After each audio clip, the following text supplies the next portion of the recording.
안녕하세요. 김어준입니다. 문재인 대통령이 취임했습니다. 박근혜 전 대통령의 권한정지, 파면, 구속까지 이어진 무려 5개월 넘는 대통령 거리 상태 기간의 국정 공백도 어마어마하고 미국, 중국 사이에서 고차방 정식으로 풀어내야 할 사드와 북핵부터 일본 정부와의 위안부 문제, 경제 문제, 취업, 복지, 재벌, 검찰, 세월호, 최순실, 4대강, 자원외교 우선순위를 따지기 힘들 만큼 중요하고 시급한 문제가 너무 많습니다. 대선 기간 각 후보, 지지자들 간 주고받았던 거친 공방으로 인한 상처도 여전히 시립니다. 생각해보면 작년 가을부터 대한민국 전체가 촛불과 탄핵과 대선으로 숨고를 사이도 없이 정신없이 달려왔습니다. 해서 이제 이 말을 꼭 하고 싶습니다. 대통령도 국민도 이제 숨 좀 돌리고 합시다. 한 템포만 늦추고 한 발짝만 뒤로 물러서서 한 뼘만 서로에게 관대해지고 조금만 더 크고 조금만 더 길게 보고 숨 좀 돌리고 합시다. 갈 길이 멉니다. 김어준 생각이었습니다.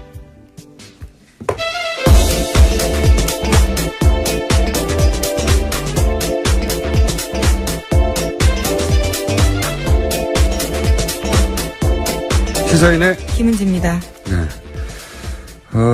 어제 문재인 대통령이 굉장히 바빴어요, 보니까. 일정이 많았습니다. 네. 엄청 바쁘더라고요. 네. 우선 이제 취임식도 했고요. 네. 초간단했죠? 네, 국회에서 정말 간단하게 했는데 이례적으로 300명 자리밖에 만들지 않았었고요. 네. 또 예산도 딱히 들지 않았다고 합니다. 예산이 들 게 없더라고요, 보니까. 네, 박근혜 전 대통령 취임식 때 30억 넘게 들었다고 하던데요. 비교가 네. 되죠. 뭐 돈의 문제이기도 하지만 지금 뭐 취임식을 따로 준비하고 할 겨를도 없고요. 네, 굉장히 간소하고 담백하게 그냥 끝났어요. 네, 본인 성격도 그래요. 아마 정식으로 취임식을 했더라도 네, 그렇게 크고 화려한 취임식은 아니었을 텐데 취임식으로는 아마 앞으로 보기 힘들 정도로 초간단.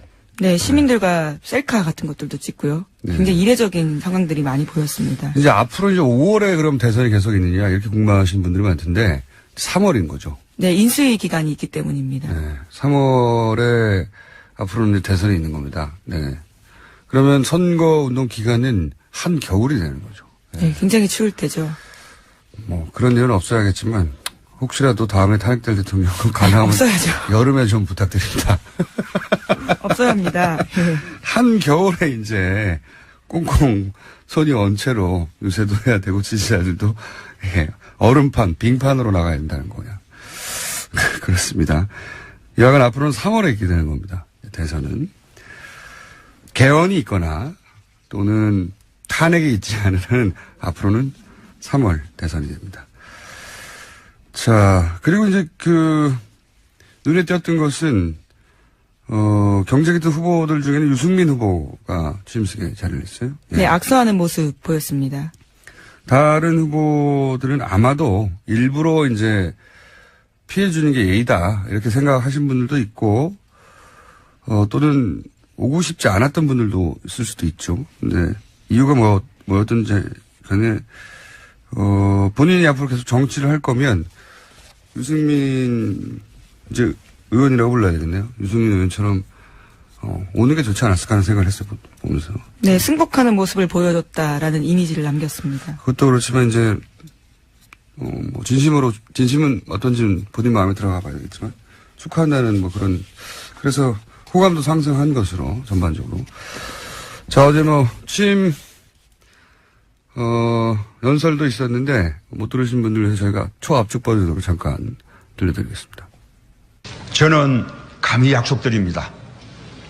2017년 5월 10일 이날은 진정한 국민 통합이 시작된 날로 역사에 기록될 것입니다. 광화문 시대 대통령이 되어 국민들과 가까운 곳에 있겠습니다. 사랑하고 존경하는 국민 여러분, 2017년 5월 10일 오늘 대한민국이 다시 시작합니다. 나라를 나라답게 만드는 대역사가 시작됩니다. 이 길에 함께 해 주십시오. 저의 신명을 바쳐 일하겠습니다. 감사합니다. 네. 뭐 이런 전반적인 내용의 취임사가 있었습니다. 저희가 짧게 20초 버전으로 압축했고. 자, 그리고 바로 한 일이, 여의도를 갔죠. 네, 취임식 전에요. 먼저 야당 지도부들을 찾았습니다. 예. 오전에요. 거기 먼저였나요? 예. 네, 그랬군요. 야당 지도부를, 원래 이제 당선되면 야당부터 찾겠다고 하긴 했었는데, 실제로. 이것도 이제 처음 있는 일이라, 언론의 주목을 많이 받았습니다.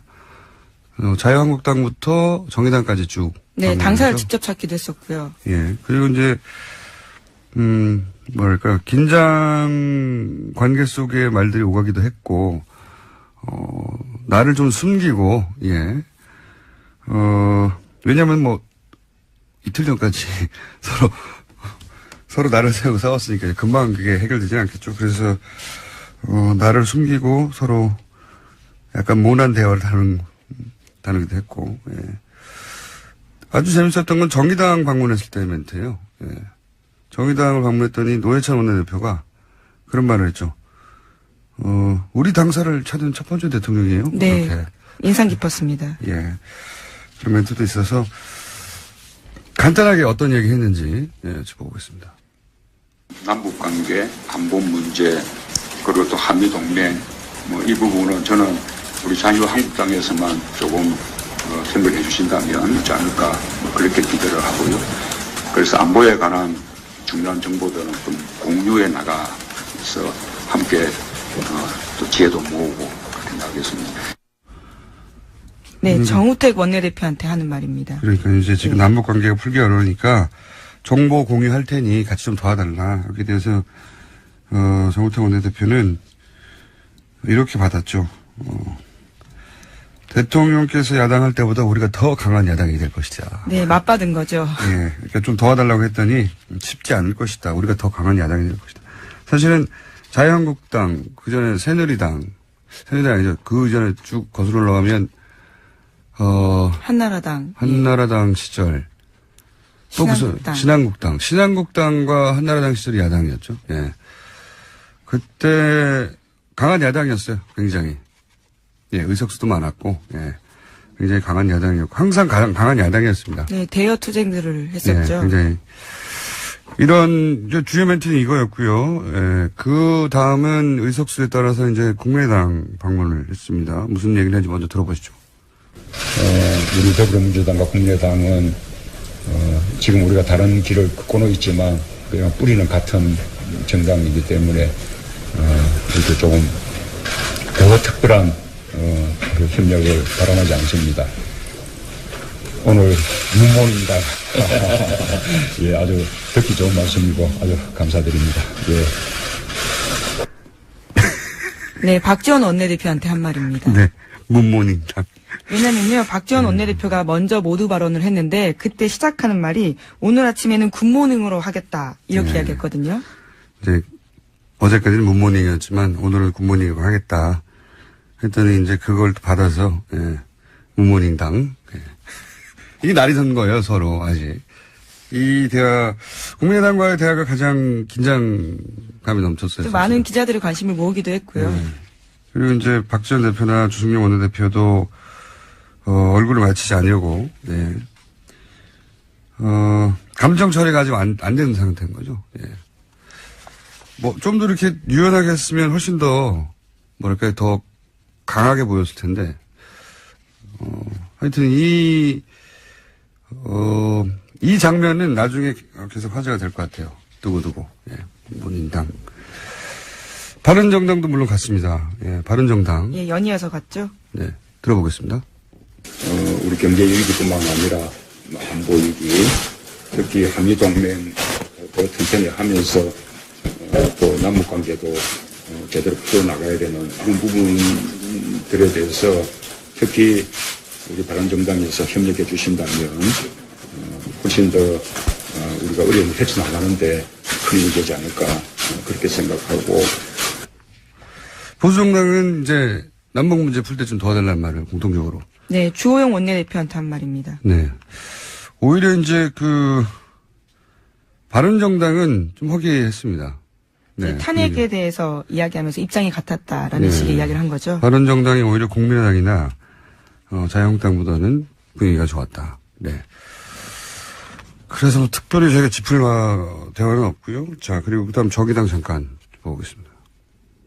신상정 후보와는 어젯밤에 서로 축하와 위로를 나누는 그런 통화를 했습니다. 저는 정의당이 이번에 뜻을 이루지는 못했지만 그러나 정의당의 어떤 가치, 정책 지향 이런 것을 국민들에게 알리는 데는 저는 충분히 성공했다고 생각하고 자, 그랬더니 이제 당사를 찾은 첫 번째 대통령 얘기 나왔던 거고요. 네, 노회찬 원내대표한테 한 말인데 노회찬 원내대표도 화답을 하면서 야당 정치인과 소주 한잔하는 대통령 모습 보고 싶다라는 식의 일종의 제안을 했습니다. 자,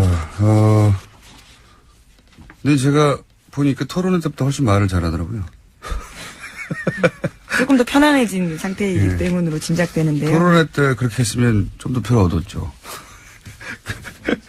자, 그리고 나서 이제 인선 발표하고 특이한 점은 인선을 대통령 본인이 기자회견 하면서 직접 했습니다. 예, 그래서 대본 없이 기자회견하고 질문을 하라고 그랬더니 이제 청와대 출입 기자들이 질문이 준비가 안 돼가지고 질문이 없었어요. 그게 좀 이상했습니다. 보통 첫 인선하고 그러면 다른 나라도 뭐 백악관 이럴 때 엄청난 질문이 쏟아지는데 질문이 안 나와가지고. 아니, 뭐 자세한 내용들은 인선 당사자들한테 하라고 하긴 했었습니다. 대통령은 빠지고요. 물론 제가 말하는 건 그겁니다. 예. 대통령, 그러니까 당사자들이 이제 질문 받겠다고 했는데 그렇죠. 질문이 없었어요. 자, 인선으로는 뭐 국무총리 후보자, 대통령 비서실장 그리고 국정원장 내정자 그렇게 발표됐고. 경호실장도 발표했습니다. 네, 경호실장도. 대통령이 임명할 수 있는 자리에는 크게 세 자리가 있어요. 즉각 임명할 수 있는 자리가 있고 비서실장이나 민정수석이나 경호실장. 네, 청와대 스태프들은 그렇습니다. 청문회 거치지 않고 바로 임명할 수 있습니다. 그리고 청문회를 거치는 것도 이제 두 종류가 있어요. 청문회를 거치되 국회 인준이 필요한 자리와 청문회를 거쳤지만 국회 인준은 필요 없는 자리. 이렇게 나뉘어요. 예. 헷갈리시겠지만. 그러니까 조금 더 중요하게 느껴진 자리 있잖아요. 예를 들어서. 총리와 장관. 예, 뭐 대법원장, 뭐 국무총리, 대법관, 감사원장, 헌재소장. 여기는 국회가 오케이 해줘야 되는 거고요. 장관이나 국정원장, 뭐 검찰총장, 국세청장, 뭐 경찰청장 등등등 이런 인사청문회를 거치지만 인주는 필요 없는 자리입니다. 그러니까 대통령이 인사청문회를 거친 다음에 본인이 하겠다고 하면 되는 자리. 그게 세 자리가 있습니다. 네. 근데 어제는 이제 그 중에서 국무총리와 그리고 비서실장은 그냥 가면 되는 거고요. 네, 임명 이미 된 거죠. 일을 하고 있습니다. 국무총리는 인준을 거쳐야 되는 거고요. 네. 국정원장은 인준은 거치지 않고 청문회는 꼭 해야 되는 인사고요. 그중에 어제 가장 화제가 된 건 이제 민정수석 이 정도죠. 네, 직접 발표한 건 아닌데 내정되었다라는 언론 보도가 나왔습니다. 본인도 부인하지 않았으니까. 네, 서울대 조국 교수입니다. 네. 인터넷에서는 이제 이런 말도 많아요. 얼굴 패권주의라고. 적폐라고 막. 네. 그런데 이제 이런 근본적인 고민들 혹은 걱정은 있어요. 그러니까 학자가 업자를 다룰 수 있느냐.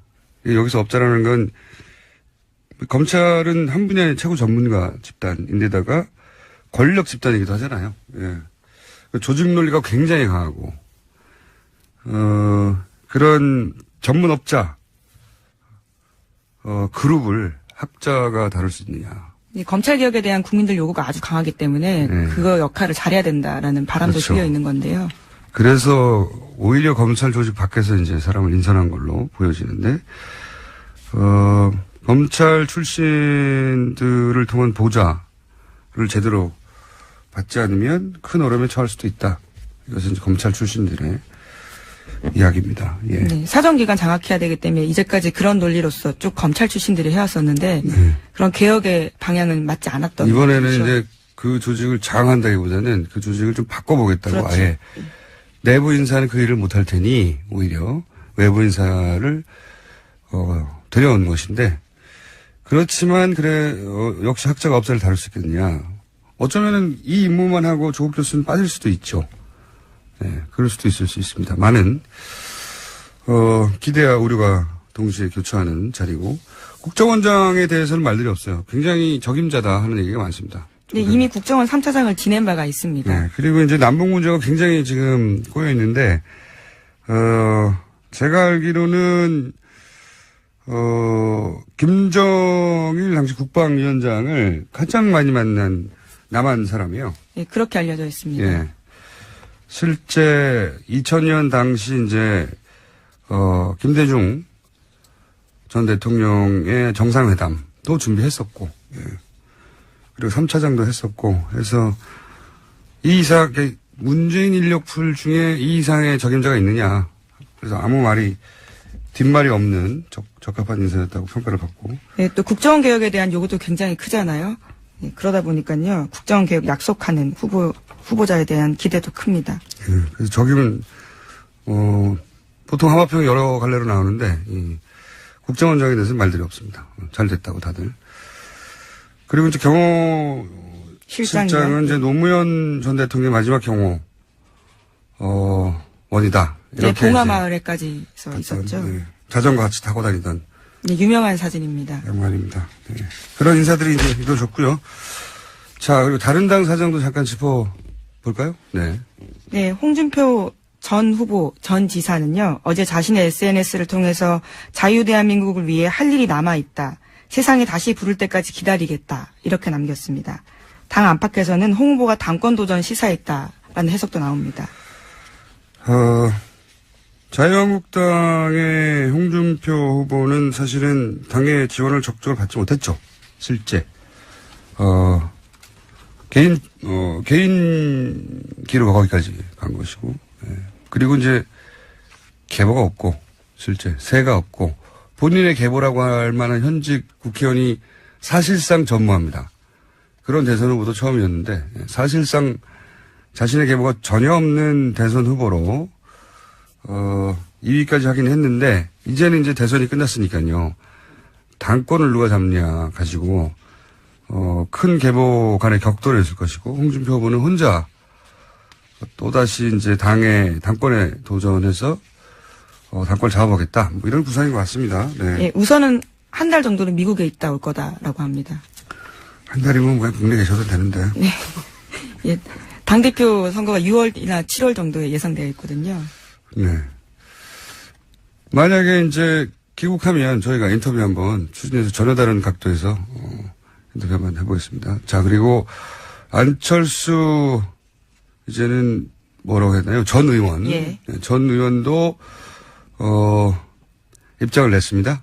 네, 어제 국민의당에서 선대위 해단식을 하면서 나온 메시지인데 안철수 전 의원은 당분간 휴식 취하겠다고 하면서도 좌절하지 않겠다라고 말했습니다. 재기 의사 밝힌 겁니다. 네, 삼수를 하겠다는 거죠. 네, 확실하게. 보통 이렇게 이제 대선에서 뭐 2번 정도 치고 나면 과거 김대중 전 대통령의 경우도 그랬고 일단은 정계 은퇴나 한 번 물러서는 포지션을 취했다가 한 최소한 2년, 3년 지나고 나서 복귀하거나 했는데 그럴 의사가 없다. 예, 지금부터 바로 준비에 들어가겠다.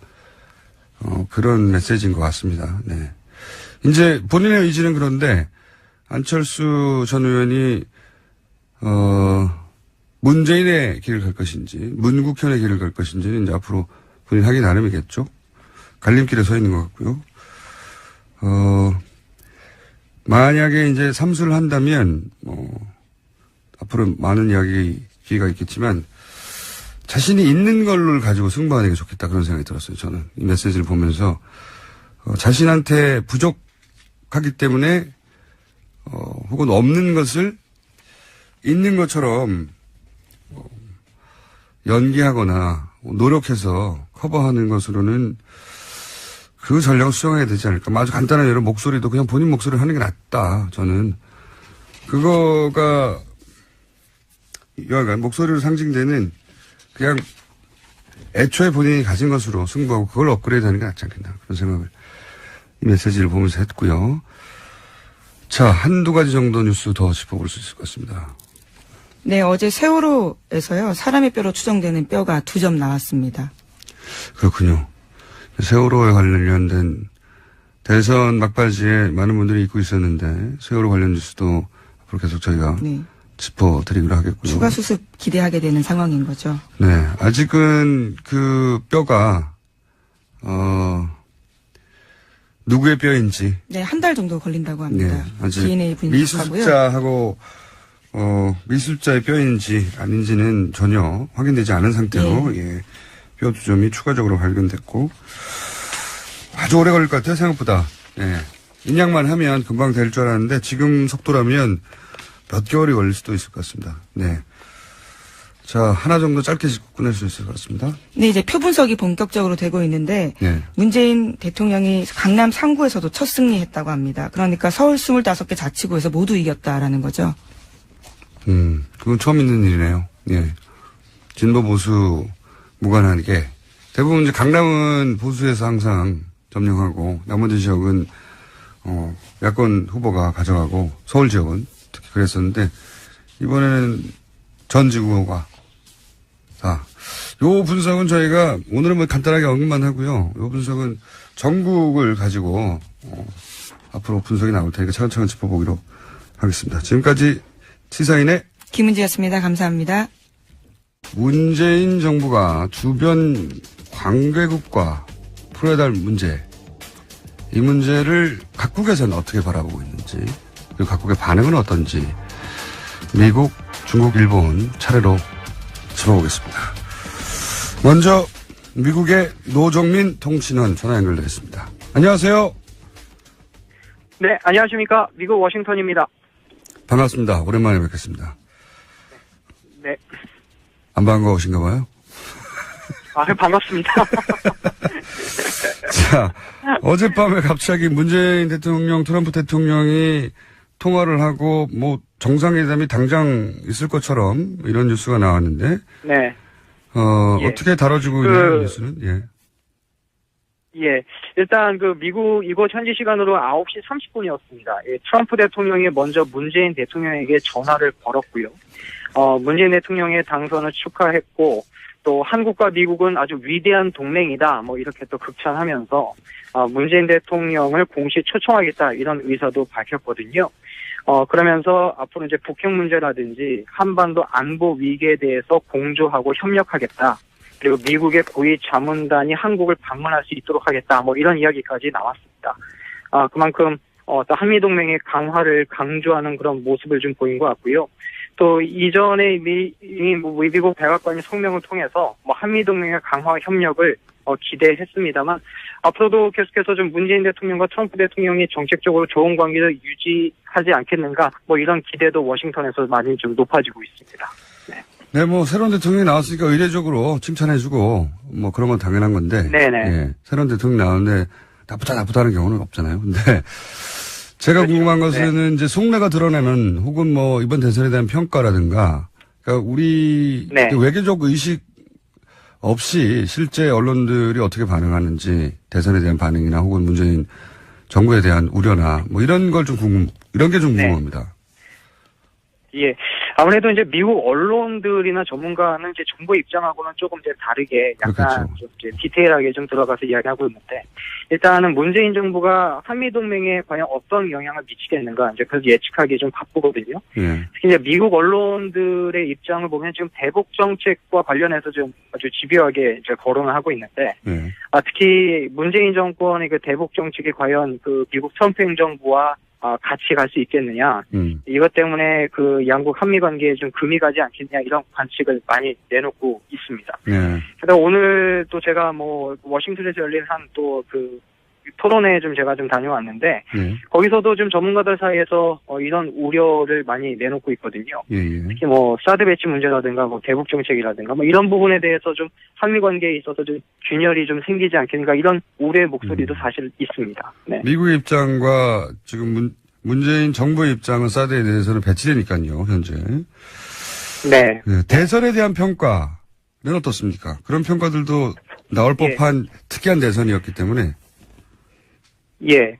그 사실 이번에 그 문재인 대통령이 어떻게 승리했다고 보느냐 뭐 이런 질문들이 좀 많이 나오는데 예. 제가 오늘도 뭐 전문가들하고 이야기를 좀 나눠보니까 이제 아무래도 이제 새로운 변화와 개혁을 요구하는 어떤 그 국민의 열망에 이제 문재인 대통령이 이제 등장했다 이제 이런 이야기도 있지만 사실 그 보수 세력의 어떤 그 분열, 또 보수 세력이 힘을 많이 잃은 점도 사실 문재인 정권이 탄생하는데 많이 좀 긍정적인 작용을 했다 뭐 이런 평가가 좀 있더라고요. 그러면서 미국 언론들은 아무래도 이제 그 한국 민주주의에 대해서 좀 높게 평가하는 그런 분위기도 있었는데 사실 촛불 집회 때부터 저 한국의 정치 상황을 좀 많이 봐왔거든요. 근데 사실 이제 평화적으로 이렇게 7개월 정도 혼란 기간을 거치면서도 평화적으로 이렇게 정권 교체를 이뤄낸 한국의 어떤 민주주의에 대해서 좀 많이 극찬하는 그런 기사들도 쉽게 볼 수가 있습니다. 제가 이제 어제 그런 생각을 했었었는데 제가 교과서로 보던 소위 이제 프랑스 혁명인이 이런 이야기들 민주주의를 뭐랄까요? 태동시키고 발전시키고 하는 게 다 서구의 몫이었기 때문에 항상 서구의 사례를 들고 그렇게 배워왔는데 이번 사례는 서구가 참고할 만한 모델이 될 거라고 저는 생각해서 미국 언론에 그러니까 문재인 대통령 당선에 대한 얘기 말고 이 과정에 대한 얘기를 어떻게 평가하는지 제가 궁금해서 여쭤본 거거든요.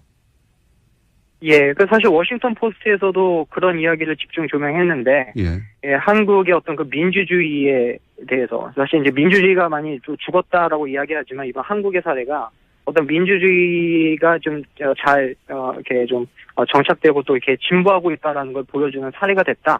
이렇게 소개를 하기도 해서, 좀 많은 사람들이 좀 관심을 가졌던 것 같습니다. 네. 그렇군요. 이 트럼프 대통령이 위대한 동맹이다 이런 얘기도 하고 공식 초청도 하고 네. 그러면서도 이전의 뉴스는 북한 정권과도 만날 수 있다. 그리고 북한 정권을 만난다면 그것은 명예로운 일이 될 것이다. 우리나라에서는 대선 기간이어서 민감해서 제대로 크게 보도가 안 됐는데 굉장히 이례적인 단어. 미국 그러니까 북한 지도자를 만나는 것이 자기한테는 명예로운 일이다. 만난다면 명예로운 될 것이다. 이런 표현을 썼지 않습니까? 그러면은 미국과 북한이 이미 물밑으로 접촉이 이루어지고 있는 건가요? 어떻게 보고 있습니까? 현지 언론에서는? 그렇잖아도 지금 노르웨이 오슬로에서 북한 관리하고 그다음에 미국의 전문가들, 전직 관리들이 이제 만났잖아요. 네네. 근데 일단 미국 국무부에서는 사실 정부하고는 전혀 관련이 없다 그런 이야기를 하고 있지만, 사실 이제 전직 관리들이나 전문가들이 만나고 나면 이제 뒷 이야기나 북한의 의도를 사실 이제 미국 정부에 전달하거든요. 그러니까 전혀 무관하다고라고는 볼 수 없지만, 근데 이제 말씀하신 대로 지금 미국 행정부의 대북 정책 기조가 이제 2주 전에 나왔는데, 물론 이제 북한에 대해서 경제적 제재를 강화하면서도 북한과 협상의 문을 열어두겠다. 이것이 이제 트럼프 행정부의 대북 정책 기조입니다. 그러니까 많은 비난이 있지만 트럼프 대통령이 적절한 환경이 되면 김정은과 대화할 수 있다 이런 발언을 하고 있는데, 어떻게 보면은 지금 문재인 대통령의 대북 정책과 또 그렇게 상반된다라고는 좀 볼 수가 없는 것 같아요. 왜냐하면 적절한 시기에 북한하고 대화를 할 수 있다라는 어떤 그런 의도는 같으니까요. 그래서 오늘 미국 내에서도 대화를 주장하는 인사들도 많은데, 사실 오늘 제가 세미나에 다녀왔습니다만 한 가지 눈에 띄는 이야기가 이 많은 사람들과 언론들이 문재인 대통령의 대북 정책을 좀 잘못 이해하고 또 잘못 보도하고 있다 이런 이야기 하거든요. 어떤 의미에서? 그러니까 문재인 대통령이 문재인 대통령이 무조건 북한을 퍼주고 북한을 지원하겠다라는 것이 아니라 한미 동맹을 철저히 지키는 것을 바탕으로 해서 한반 비핵화를 이루는 과정 가운데 모든 평화적인 방법을 동원하겠다. 뭐 이런 의미니까 좀 오해하지 말아달라고 그런 이야기를 좀 미국 사람들에게 많이 좀 전하더라고요. 그래서 실제 미국 전문가들 사이에서도 아마 문재인 대통령이 좀 평화적인 방법을 많이 시도하지 않겠는가 뭐 이런 전망도 좀 나옵니다. 예. 사드 관련해서는 어떤 보도가 있습니까? 예. 사드는 일단 그 미국 측에서는 사드 배치에 대해서는 굉장히 필요하다라는 견해가 아주 우세한데요. 예. 그런데 미국 전문가들 사이나 미국 내에서는 이 사드 비용 문제에 관해서는 기존의 합의대로 한국이 지불할 필요가 없다라는 목소리가 더 많습니다. 그렇군요. 근데 제가 좀 이렇게 뒷얘기를 좀 들어보면 그 사드 배치 비용에 관해서 아직 미국 내에서도 좀 정리가 잘 안 돼 있는 분위기다 이런 이야기를 좀 듣거든요. 그러니까 맥메스터 국가안보보좌관이 뭐 재협상까지는 기존 협상이 유효하다 뭐 이런 말을 언론에서 했습니다만 이 발언 때문에 뭐 트럼프 대통령에게 뭐 혼났다 뭐 이런 이야기도 들리고요. 그러니까 그만큼 행정부 내에서도 좀 정리가 안 돼 있다 뭐 이런 이야기가 좀 들립니다. 그래서 그 문재인 대통령이 취임식에서 사드 배치 관해서 미국과 다시 협의하겠다 뭐 이렇게 말했지만 이 미국 측에서는 일단 사드 배치 관해서는 지금 강력히 좀 양보할 수 없는 그런 입장이 더 많아서 이제 이 문제 풀기에는 좀 쉽지 않겠다라는 분위기도 좀 느낄 수가 있습니다. 알겠습니다. 오늘은 전반적인 분위기 여기까지만 듣겠습니다. 다음에 한 번 더 모시겠습니다. 감사합니다. 네, 고맙습니다. 네, 지금까지 미국 노영민 통신원이었습니다. 이번엔 중국 가보겠습니다. 이재민 통신원, 안녕하세요. 안녕하십니까. 이재민입니다. 네, 죄송합니다. 이재민 통신원. 목소리 너무 좋으신. 네. 감사합니다. 자, 저도 이제 그 외신 보도 정리된 걸 봤는데, 중국이 이번 대선에 대해서 과거 우리 대선에 비하자면 굉장한 관심을 보이는 것 같더라고요. 네, 그렇습니다. 흔히 비상한 관심을 보인다 이런 얘기 언론에서 많이 하시는데요. 평소와 달리 굉장히 뜨거운 관심, 정말 그런 것 같습니다. 그래서 우리나라에서 언론 보도를 할 때 어느 나라 대통령이 방송되면 뉴스의 헤드라인으로 10분간 먼저 보도를 하게 될까 저도 한번 생각을 해봤는데요. 별로 제가 한국에 있으면서 그런 걸 본 적은 없는 것 같고 중국도 마찬가지입니다. 아마 그 미국 대선이 있었던데 그런 모습이 있었고요. 이번에 한국 대선에 대해서도 굉장히 많은 관심을 가진 것을 볼 수 있었습니다. 거의 그 개표 방송이 시작되자마자 많은 보도들이 계속 나왔고요. 그리고 당선이 확정되는 과정 등등 여러 가지 사실이 더 기정사실화되면서 보도 시간이 길어지고 더 앞으로 빠지고 한국 뉴스가 중국의 모든 뉴스보다 가장 먼저 보도되는 것을 볼 수 있었고 많은 신문들은 일면 전체 기사로 게재를 했습니다. 그러니까 저도 이제 중국에 계신 몇 분한테 들었는데 뭐 이런 일은 처음이라고 우리나라 개표 상황을 중국에서 뭐 실시간으로 중계하고 그런다고 이런 일이 없었는데 그만큼 이제 아마도 사드 관련해서 최근에 중국과 미국의 긴장 그리고 뭐 중국과 우리 경제 문제도 있고 사드 관련해서 사드 문제 때문에 이렇게 관심이 커진 거 아닐까요? 네, 그렇습니다. 그 사드라는 것이 사실 중국에 있어서 과연 그 전략적으로 봤을 때 그렇게나 관건인가, 이 사드가 들어오느냐 안 들어오냐가 중국의 이익에 철저하게 관여가 될 것인가, 이것에 대해서 그렇다, 아니다, 그 얘기는 좀 나뉩니다.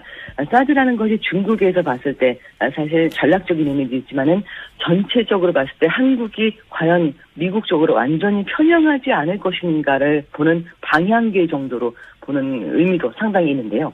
이런 것 때문이라도 사드에 대한 그런 관심이 굉장히 극대화됐다고 할 수 있겠습니다.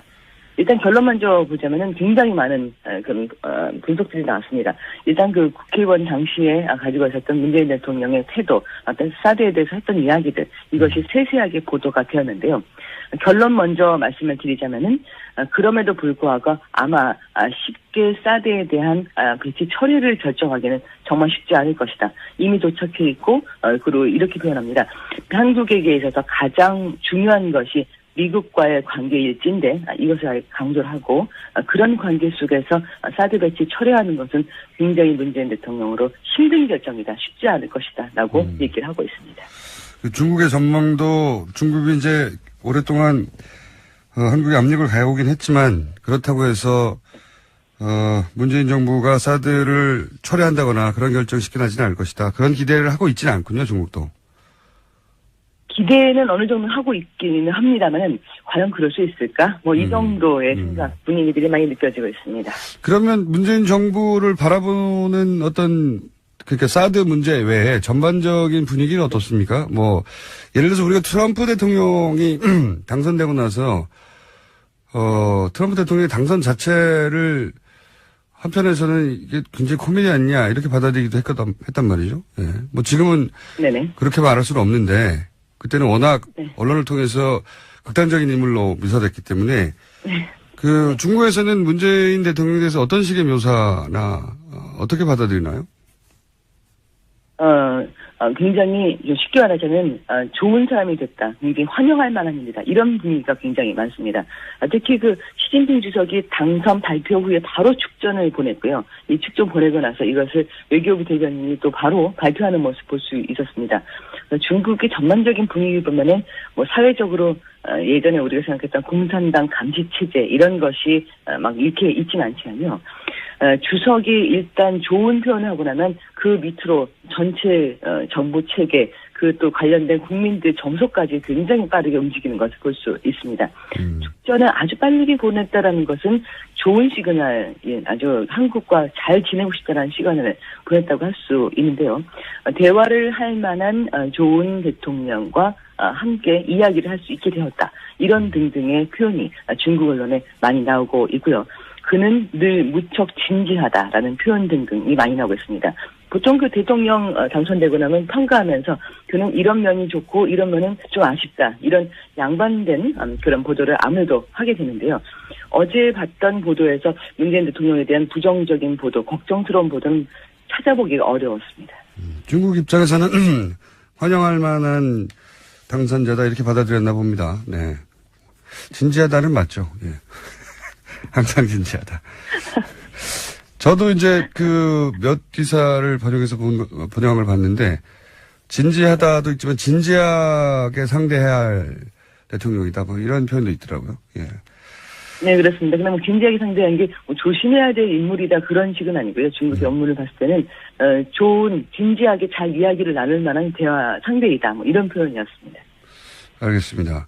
경제 부분은 어떻습니까? 이제 사드 때문에 제재 조치를 중국에서는 아니라고 하지만 공식적으로는 아니라고 하지만 실제로는 많이 받고 있었지 않습니까? 변화가 있을까요? 네, 일단은 아까 제가 말씀드린 것처럼 이제 위에서 어떠한 태도를 보이느냐에 따라서 정말 그 밑으로 쭉 계속 연결이 되면서 태도들이 많이 바뀌게 되는데요. 어제 제가 저희 회사는 이제 그 중국의 한국 물건을 마케팅을 하는 그런 일을 하고 있습니다. 네. 그러다 보니까 아무래도 이 사드 국면이 영향받았었는데 축하한다는 전화, 메시지 이런 것도 중국 분들한테 꽤 많이 받았습니다. 예, 문재인 대통령이 당선을 축하한다고 저한테 보내셔가지고 제가 그 어떤 그 당선을 누구를 지지한다고 표현을 한 적이 없었는데 왜 이렇게 표현을 할까 뭐 이런 생각을 할 정도였습니다. 앞으로 많이 개선이 될 것이라는 기대 섞인 전망들과 함께 아마 그런 연락을 하지 않았을까 싶은데요. 중국으로서도 예. 바로 옆에 있는 나라 한국과 이렇게 껄끄럽고 불편하게 지내는 게 하나도 기쁜 일은 아니었고요. 경제적으로 좋고 또 사실 그 중국과 최근 둘러싼 그 주변 국가들하고 그렇게 사이가 좋은 나라가 많지가 않습니다.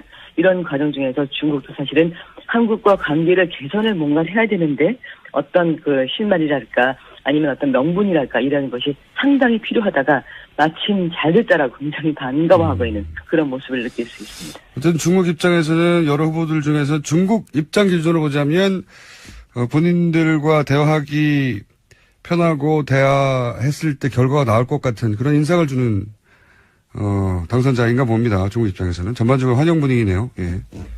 네, 그리고 거기에는 아마 그 남북 관계 개선에 대한 기대도 포함이 되어 있는 듯 합니다. 사실 그 중국 입장에서 혼자서 전 세계로부터 좀 나서서 북한 설득을 해봐라. 뭐 이런 주문을 계속 받고 있었는데 누군가 좀 자기와 같이 북한과 대화를 해주기를 바라고 있는 입장에서 아마 문재인 대통령은 그러지 않을까 이런 기대를 하고 있는 듯 합니다. 알겠습니다. 오늘 말씀 감사합니다. 감사합니다. 네. 고맙습니다. 지금까지 중국 이재민 통신원이었고요. 조금 시간이 늦어졌습니다. 일본 게이센 여학원대 이영식 교수님 연결됐습니다. 안녕하십니까? 네, 안녕하세요. 네, 일본도 대서특필했다는 얘기는 봤는데 일본의 현 정부 입장에서 보자면 좀 불편한 상대가 당선된 거 아닙니까? 그렇죠. 일본에서는 원래 보수 후보가 당선되기를 기대했다고 보는데요. 예. 뭐 결국 문재인 대통령이 당선이 됐기 때문에 좀 현실로 받아들이고 있는 분위기인 것 같습니다. 저도 이제 일본 언론이 보도한 거, 번역된 거를 쭉 봤는데, 걱정을 많이 하는 분위기더라고요. 일본 언론도. 예. 그렇죠. 먼저 한일 위안부 합의 문제에 대해서 문재인 대통령의 경우는 무효를 명확하게 이야기하지 않더라도 기본적으로 재교섭이라는 것을 명확하게 하고 있고요. 예. 또 그리고 역사 문제에 대해서는 이전 그 노무현 대통령 시기에 기조. 한일 관계가 역사 문제로 조금 많이 균열이 있었기 때문에 그 정신을 계승하고 있는 후계자라는 이런 분위기에 기본적으로는 반일 후보다라는 인사라는 부분에 대해서 경계를 많이 하고 있는 것 같습니다. 네, 위안부 문제 재협상 없다. 이런 식의 언론 보도. 일본 정부에서 발표했는지 모르겠는데 언론에서는 그런 보도 나오더라고요. 축하 성명이 아베 정부로부터 나오긴 했지만 어떻게 보십니까? 이 축하 성명 속에 담긴 메시지. 예, 기본적으로 어제 아베 수상이 그 정오 때 그 취임 선서식 이후에 성명을 발표했는데요. 예. 한국은 이러면 전략적 이익을 공유하는 중요한 국가이고 북한 문제에 대한 연계와 미래 지향의 이러한 관계를 발전시키고 싶다. 이런 내용을 했는데 기본적으로는 현재 한일 관계, 한미일 동맹으로 북한을 압박하는 것에 대해서 혹시 균열이 생길 것이라는 이런 불안감이 일본 국내에 많이 있는데요. 이것을 좀 희석시키기 위해서 북한 문제에 대해서도 일본과 협의하기를 바라고 또 미래지향이라는 표현은 위안부 문제라든지 과거 문제에 별로 구애받지 않고 될 수 있으면 미래지향적인 이야기를 하기 원한다라는 좀 사전 포석을 둔 것 같습니다. 그러면서도 이 관방장관이 위안부 합의한 거 이행하라고 이런 말은 결국은 재협상 안 하겠다는 말 아니겠습니까? 기본적으로 수가 관방장관은 어떻게 보면 자민당 내의 분위기를 반영하고 있는 거기 때문에 다음 정권과도 이 한일 위안부 합의에 대한 재교섭은 있을 수 없다라고 하는 당의 의견을 전면적으로 이야기하고 있는 거죠. 예. 어떻게 보십니까? 문재인 대통령은 후보자 시절에 계속 재협상이 꼭 필요하다고 얘기를 했었었는데 이게 가능할까요? 일본 분위기상? 글쎄요, 일본은 박근혜 대통령 때 12월에 있었던 이 한일 위안부 합의 자체도 일본이 최대한 양보했다라는 기본 입장을 가지고 있기 때문에 일본에서는 그것을 다시 정권이 바뀌면은 또 항상 요구가 바뀐다라는 생각을 하고 있죠. 그래서 기본적으로는 이 한일 위안부 합의를 한일 관계 개선에 그 재교섭이 없다라는 것을 전제로 일단 강공처로 나올 수는 있을 것 같은데요. 근데 이 한일 관계가 꼭 한일 위안부 문제만이 그 중요한 이슈는 아니기 때문에 그렇죠. 한일 위안부 문제를 처음에 첫 입구로 두기보다는 한일 간의 관계 개선 속에서 이것을 다른 어떤 방향으로 안건을 좀 제3자로 분리한다든지 이런 식으로 조금 대응책을 바꾸면은 아베 정권 내에서도 한일 관계 개선을 좀 더 요구하고 있기 때문에 위안부 문제에 대해서는 좀 다른 방식을 생각할 필요가 있을 것 같습니다. 그렇군요. 일본은 지금 우리나라 새로운 정부에 대한 관심이 워낙 많아가지고 총리 내정자나 인선에 대해서도 관심을 표명한다고 하는데 예를 들어서 이낙연 총리 내정자에 대해서는 어떻게 반응합니까? 기본적으로 일단 일본 미디어가 문재인 대통령에 대해 많은 경계를 하고 있고요. 특히 그중에서 문재인 대통령 자신에 대한 정보를 거의 갖고 있지 않습니다. 그래서 어제 같은 경우도 저도 일본 방송에 여기저기 계속 나가면서 제일 물어보는 게 문재인 대통령 개인에 대한 여러 사정도 있지만 특히 예를 들면 김종숙 퍼스트레이디에 대한 보도를 하는 것들을 보면 이제 어떤 식으로든지 문재인 인맥에 대한 많은 정보를 요구하는 것 같고요. 특히 그중에서 많이 반일적인 이런 정책을 쓸 거라고 생각했는데 국무총리 내정자가 이낙연 현 도지사 같은 경우는 동아일보 특파원으로 일본에서 오랫동안 언론 활동을 하셨고요.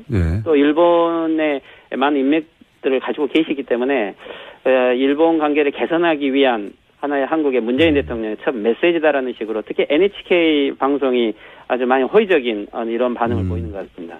그렇군요. 일본은 특히 트럼프 정부 때도 그랬지만 주요 관계국들이 정부가 출범하면 그중에서 이제 일본과 가까운 사람들 막 찾는데 일단 이낙연 총리 내정자를 찾았군요. 예, 그렇죠. 그리고 일단은 지금 현재 아베 내각 같은 경우는 이 대외 관계를 통해서 계속 이제 국내 문제를 많이 희석화시키고 있는 분위기죠. 예, 예. 그래서 이 조기 정상회담도 빨리 하겠다. 이런 것은 어쨌든 한일 관계에서 밀리지 않겠다는 의지를 보여주는 거고요. 그리고 특히 현재 국내 문제에 모리토모 학원 문제라든지 또는 현재 공모제죠. 테러를 방지하는 이유로 공모제 법안을 지금 다음 주에 이 가결을 해야 되는데 우리나라 테러 방지법과 비슷한 거죠. 예, 예. 그렇죠. 예. 이것은 별로 여론이 좋지 않기 때문에 지금 한국과의 이 조기 정상회담이라든지 한중일 외교라든지 이런 걸 통해서 어떻게든지 이슈를 전환시키고 싶은 거죠. 그런데 문재인 대통령에 대해서는 거의 그 인맥 배경이 없기 때문에 어떤 형태로든지 문재인 대통령과 이 파이프를 만들려고 하는 이러한 좀 열의를 가지고 있는 것 같습니다. 그렇군요. 관계망을 만들고 싶어 하는데 어쨌든 걱정을 하고 있다. 노무현 정부 시절에 또 독도 문제 때문에 긴장도 있었고, 네. 위안부 문제도 재협상한다고 하니 일단 경계하는 분위기군요. 예, 그런데 이제 많은 이렇게 정보, 특히 미디어가 의외로 한국의 역시 박근혜 대통령 탄핵 이후에 한국이 많이 불안한 모습을 보여서 오히려 일본이 더 불안감을 느꼈는데 새로운 대통령이 되었기 때문에 어떻게 보면 한일 관계가 새롭게 다시 재설정될 수 있는 찬스다라고도 생각을 하고 있는 것 같고요. 예, 그런 의미에서 미디어의 보도는 어떻게 보면은 많이 경계와 반일과 또는 친북 인사라는 큰 경계를 하면서도 한국에 대한 새로운 가능성에 대한 모색도 하는 이런 분위기인 것 같습니다. 알겠습니다. 감사합니다. 예, 수고하십시오. 이영채 게이센 유학교. 네. 네. 어제 해단식했어요, 어제. 네, 어제 해단식도 하셨고. 네. 저도 이제 전에 듣기로는 내부적으로 아주 좋은 평가를 받아주신다고. 네. 축하드리고요. 그 당선도 축하드리고 의원님도 축하드립니다. 감사합니다. 그리고 역대 최대 표차다. 뭐 이런 얘기도 있고 여러 가지 평가가 있는데 총괄 3대 본부장으로서의 대선 평가 간단하게 부탁드립니다. 예상했지만 국민들의 간절함, 그 후보님 본인의 간절함, 또 우리 민주당 전체의 간절함이 다 같이 결합되어서 이 일여사야의 그런 어떤 야권이 네 곳으로 분산되어 있는 과정에서도 40% 이상 득표로 승리했다고 생각합니다. 그래서 얼만큼 우리 국민들께서 지난 9년의 세월을 참고 기다리면서 이 순간을 기다려 왔는지 그게 무거운 책임감을 느끼게 되는 것 같습니다. 자, 그 인선 가운데는 조국 교수에 대한 관심이 가장 높은 것 같습니다. 아무래도 이제 검찰 출신이 아닌데 민정으로서 검찰을 장악할 수 있겠는가 하는 우려, 뭐 기대도 물론 있지만 우려도 있는데 이 민정수석에 조국 교수가 내정된 게 어떤 의미인가요? 제가 그 검찰한테 물어봤어요. 옛날에 어떻게 그 검찰을 그렇게 통제를 하는가. 네. 지금 이명박 정권이나 박근혜 정권의 검찰 통제 방식은 민정수석의 핵심 검찰 출신 선배나 네. 검찰총장보다 더 선배를 임명해서 차기 법무부 장관이 될 수 있는 인사권을 가진 사람을 임명함으로써 검찰을 완벽하게 통제를 하는 거죠. 예. 청와대에서. 예, 그렇게 해왔습니다. 예, 해왔습니다. 그런데 우리 참여정부 때도 전해철 민정수석이나 우리 문재인 민정수석은 다 비검찰 출신이고, 네. 조국 교수는 아예 법조인도 아닌 거죠. 물론 법대 교수님이지만. 그러니까 변호사를 거치지도 않았기 때문에, 예. 네네. 그래서 무슨 연수원 기수로 뭐 해가지고 소위 우리 말한 네트워크 연결된 분도 아닌데 한 것은 검찰 권력에 대한 통제를 하지 않겠다라는 어떤 의사의 그 실질적 표시가 아닌가 이렇게 생각합니다. 전통적인 방식으로는 검찰을 통제하지 않겠다. 예. 그렇습니다. 예. 그럼에도 불구하고 이제 학자 출신인데 학자가 이제 이론가인데 과연 검찰 개혁을 검찰의 내부 사정을 모르면서 할 수 있겠는가 이런 우려가 있는 건 사실이지 않습니까? 그렇습니다. 그 문제는 뭐 다들 생각이 계시겠죠. 네. 그 부분은 인사권자가 아니니까 인사권자한테. 그걸 잘 알지 않으세요? 우리 김원준 총수께서. 네. 대통령하고 연락이 안 돼서요. 알겠습니다. 이 문제는 제가 물어봐야 할 사람이 누군지 찾아서 물어보기로 하겠고요. 네. 근데 이제 이 질문을 또 하지 않을 수가 없습니다. 이제 축하만 받으시다가 또 갑자기 인터뷰한 내용 가지고도 논란이 된 게 이게 안철수 후보가 정계 은퇴해야 하지 않느냐 이런 말씀을 하셨어요. 그래서 선거 바로 끝나고 나서 너무 야박한 거 아니냐. 파장도 있고 반발도 있는데 좀 설명 좀 해주십시오. 왜 그런 말을 하셨는지. 그때 깨끗하게 사과를 했습니다. 어제, 그때가 아마 선거 전에 여파 여진이 남아있는 상태에서 아직 확정 전이었을 때 인터뷰가 있었는데요. 나라면 그렇게 하겠다 이런 어떤 의사 표시를 한 건데, 상황에 대해서 제가 사과를 표시했고, 그 안철수 후보하고 지지자들께 위로를 보냅니다. 그리고, 안철수 후보도 전화를 했는데 연결이 안 돼서 그 측근에게 저의 뜻을 전했습니다. 그렇군요. 그러니까 이제 선거 결과가 나오기 전에, 네.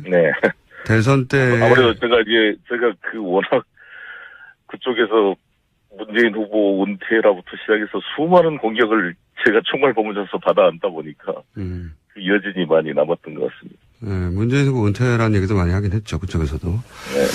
근데 이제 대선이 이제 받아들이기로는, 일반 국민들은 대선이 끝났고 승부도 끝났는데 왜 그런 말을 하느냐.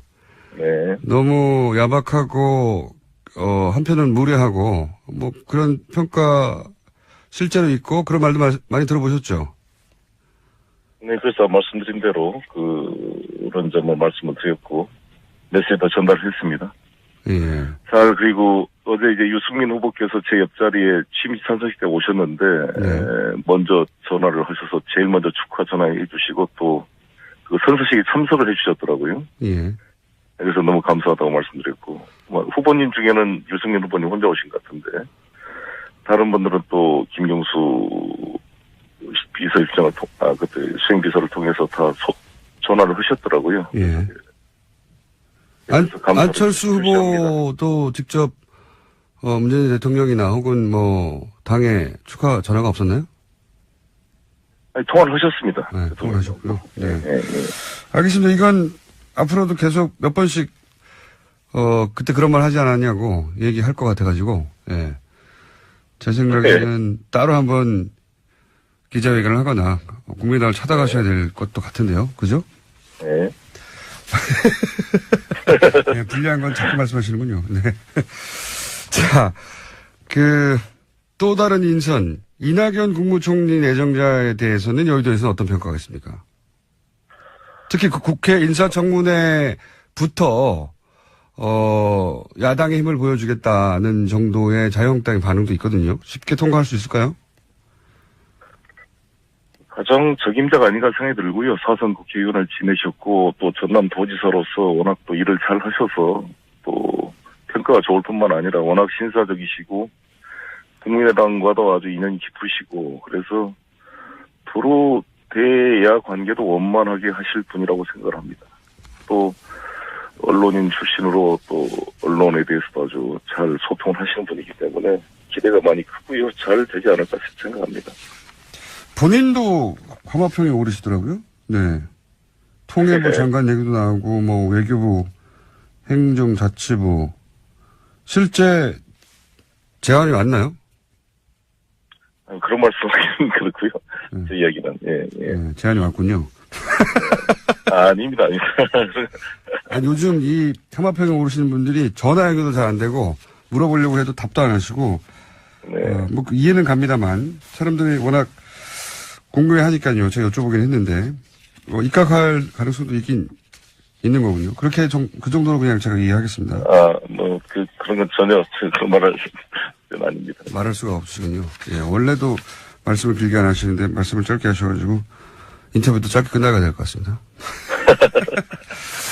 근데 이제 민주당이 120석, 죄송합니다. 불가하기 때문에, 좀 전에 나왔던 국민의당하고 협조하는 거는 대단히 필수적이지 않습니까? 그렇습니다. 네. 앞으로 국민의당과의 관계는 어떻게 형성해 나갈 생각이십니까? 국민의당도 원래 저희 당 같은 뿌리이고 또 개혁적 성향을 가지고 계신 분들이 많기 때문에 같이 협력할 일이 많이 있다고 생각합니다. 그리고 사실 저는 대선 전부터 일관되게 국민의당, 정의당 같이 연정해야 된다 이런 입장을 가지고 있는데 잘 그런 부분들이 앞으로 하나하나 사안을 통해 신뢰를 쌓아가야 될 문제가 아닌가 생각합니다. 오늘 유난히 답이 짧으십니다. 오늘 좀 조심스러운 면이 있고요. 네. 근데 저는 상당히 감동이 됐던 게 네. 어제 그 이낙연 지사님 또 서훈 국정원장 그다음에 임종석 직접 대통령께서 나와가지고 친절히 설명을 해준 거에 대해서 감동을 받았고요. 앞으로 국민들에게 시간 나는 대로 와서 직접 현안을 설명드리겠다. 이 말 들 때 너무 가슴이 좋았습니다.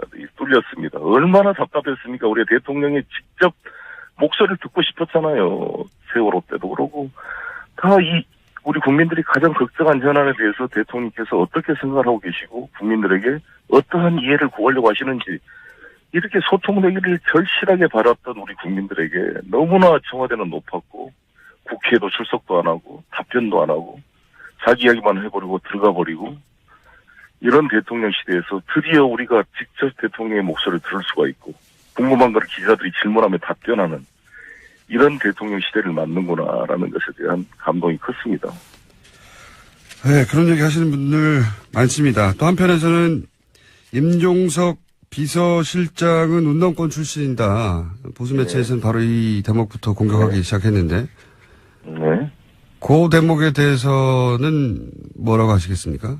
아니 너무 잘한 거 아닙니까? 이 어려운 시기에 민주주의와 헌법 질서를 지키기 위해 싸웠던 그 사람은 너무나 자랑스러워할 일이라고 생각합니다. 그리고 임종석 실장은 이미 운동권 출신을 넘어서 국회의원을 2번이나 하셨고 또 사무총장도 하셨고 서울시 정무부시장을 하시면서 여러 가지로 원만하게 관계를 잘 풀어오신 분으로 훌륭한 능력을 가지고 있다고 평가합니다. 그리고 우리가 김기춘 실장 그러면 뭔가 왕수석에서 다 내각을 뒤에서 다 통제하는 어떤 그런 좀 불투명한 느낌이 들지만 임종석 하면 왕수석이 아니라 영수석이라고 말을 해준 것처럼 뭔가 보좌하고 뒷받침한 느낌으로 다가오지 청와대가 내각을 통제하거나 보이지 않는 무엇을 권력적인 작용을 하는 느낌으로 다가오지 않기 때문에 대통령께서 젊은 실장을 통해서 젊게 이 청와대를 쇄신하고자 하는 의지가 읽혀졌다고 생각합니다.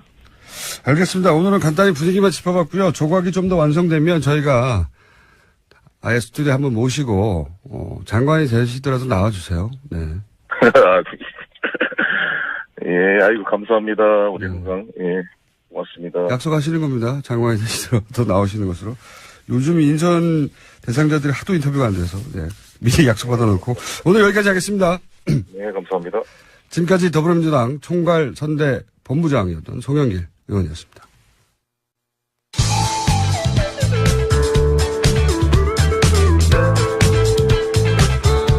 고기만 먹습니다.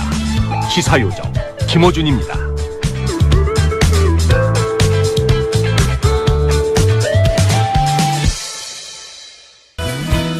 갑자기 이분 이름이 실시간 검색어에 올랐어요. 네. 그래서 급히 섭외했습니다. 유정아 전 KBS 아나운서. 안녕하십니까. 안녕하세요. 오랜만입니다. 오랜만에 뵙겠습니다. 네. 네. 본인 이름이 갑자기 검색어에 오르셔가지고, 그죠? 당황하셨죠? 그러게요. 저는 그 검색어 오른 거를 보기 전에 지인들이 뭔가를 보내줘서 네. 그렇게 읽어보다가 무슨 이런 진짜 같은 공식 문서 같은 게 이렇게 시중에 떠도나. 네. 그런데 뭐 저는 그게 사실이 아닌 걸로 파악하고 있어요. 아시는 분들은 이미 아시겠지만 청와대 대변인으로 이름이 거론돼서 뭐 내정되었다는 식의 이야기가. 글쎄, 그게 그러니까, 혹시 내정되었는데 저희 내정 안 된 걸로 알고 계시면서 저희 방송하면서 정말로 내정 안 되는 거 아니에요? 아니, 만약에 그것 때문에 저를 초대하셨다면은 저는 좀 죄송하게 된 거고요. 네. 사실 그 연락이 와야 그 다음에 그게 정말 되는 거가 아닌가 싶고요. 네. 뭐 제가 거짓말을 하는 사람이 아니라는 건 아시잖아요. 그렇죠. 거짓말 안 하십니다. 예. 예. 그런데 뭐 이렇게 어제 하루를 뭐 시달리면서 보내다가 생각을 해보니까 그래도 주변에서 이 사람이면 할만하다, 함직하다. 그러니까 그래도 그런 얘기가 떠도는 것이 아닌가. 나중에 만약에 그게 아니어서 무한해지는 것도 있겠지만 그렇게 좋게 생각하기로 했습니다. 그렇게 이제 거론되는 이유 중에 하나가 이제 이미 2012년에 당시 시민 캠프에서 대변인을 하셨기 때문에 그리고 이번 캠프에도 참여하셨고. 네. 2년이 굉장히 길잖아요. 5년여가 되는 거죠. 예. 네. 2012년에는 시민캠프 대변인으로 적극 활동하셨고 이번에는 국민참여본부 수석 이름들이 길어가지고 캠프 그러게요. 하여튼 거기 참여하셨고 네. 예. 본인 직책명도 다 못 외우시죠? 대부분 못 외우더라고요. 제가 뭐라 그랬냐면 이번에 그 여의도 서여의도 그 지역에서 예. 그 길을 지나면서 위원장님이라고 부르면 한 30-40명이 돌아볼 거다. 이런저런 직함들이 어쨌든 있었는데. 끝에 직접 본부장으로 끝나는 부본부장이죠. 네. 직책을 가지셨는데 그러면은 청와대 대변인 후보로 언론에서 굉장히 많이 언급했는데 아니었군요. 예. 그러면 이제 인터뷰를 끝내도록 하겠습니다. 나갈까요? 제가 이런 모멸감을 느낄 줄이야. 저희가 하도 이 하마평에 오르는 분들이 대부분 전화도 안 받고 인터뷰도 안 하고 그래서 이제 처음으로 인터뷰를 잡았다 했으나 아닌 것으로 밝혀지는 겁니까? 죄송합니다. 정말 나갈까요? 더 이상 유정아 이름 검색하지 말기 마시고요. 아니라고 하셨으니까. 근데 또 이런 특징도 있어요. 제가 이제 문재인 이사장 노무현재단 이사장 시절부터 뵀는데 예.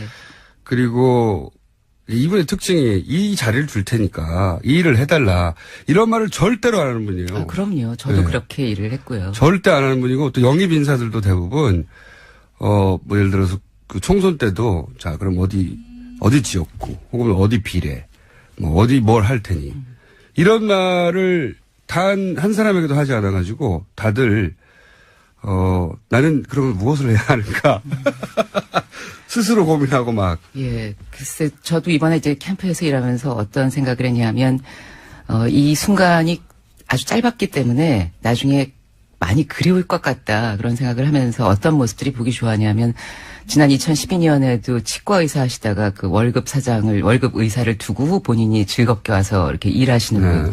다시 돌아가시면 되는 거잖아요. 네. 이제 그런 분들의 아주 맑은 눈 같은 정말 그냥 적극적인 의지 같은 것들이 참 보기가 좋았는데 또 그렇지 않은 분들도 있죠. 그러니까 네. 내가 이 이후에 어떤 일을 하게 될 것인가. 그렇게 보상을 바라고. 그러면서 전전긍긍하고 뭐가 한번 이렇게 바뀔 때마다 이게 본인의 입지가 달라지는 게 아닌가. 이제 그런 분들도 계셨지만 더 많은 분들이 저는 전자 쪽에 있었다고 보고요.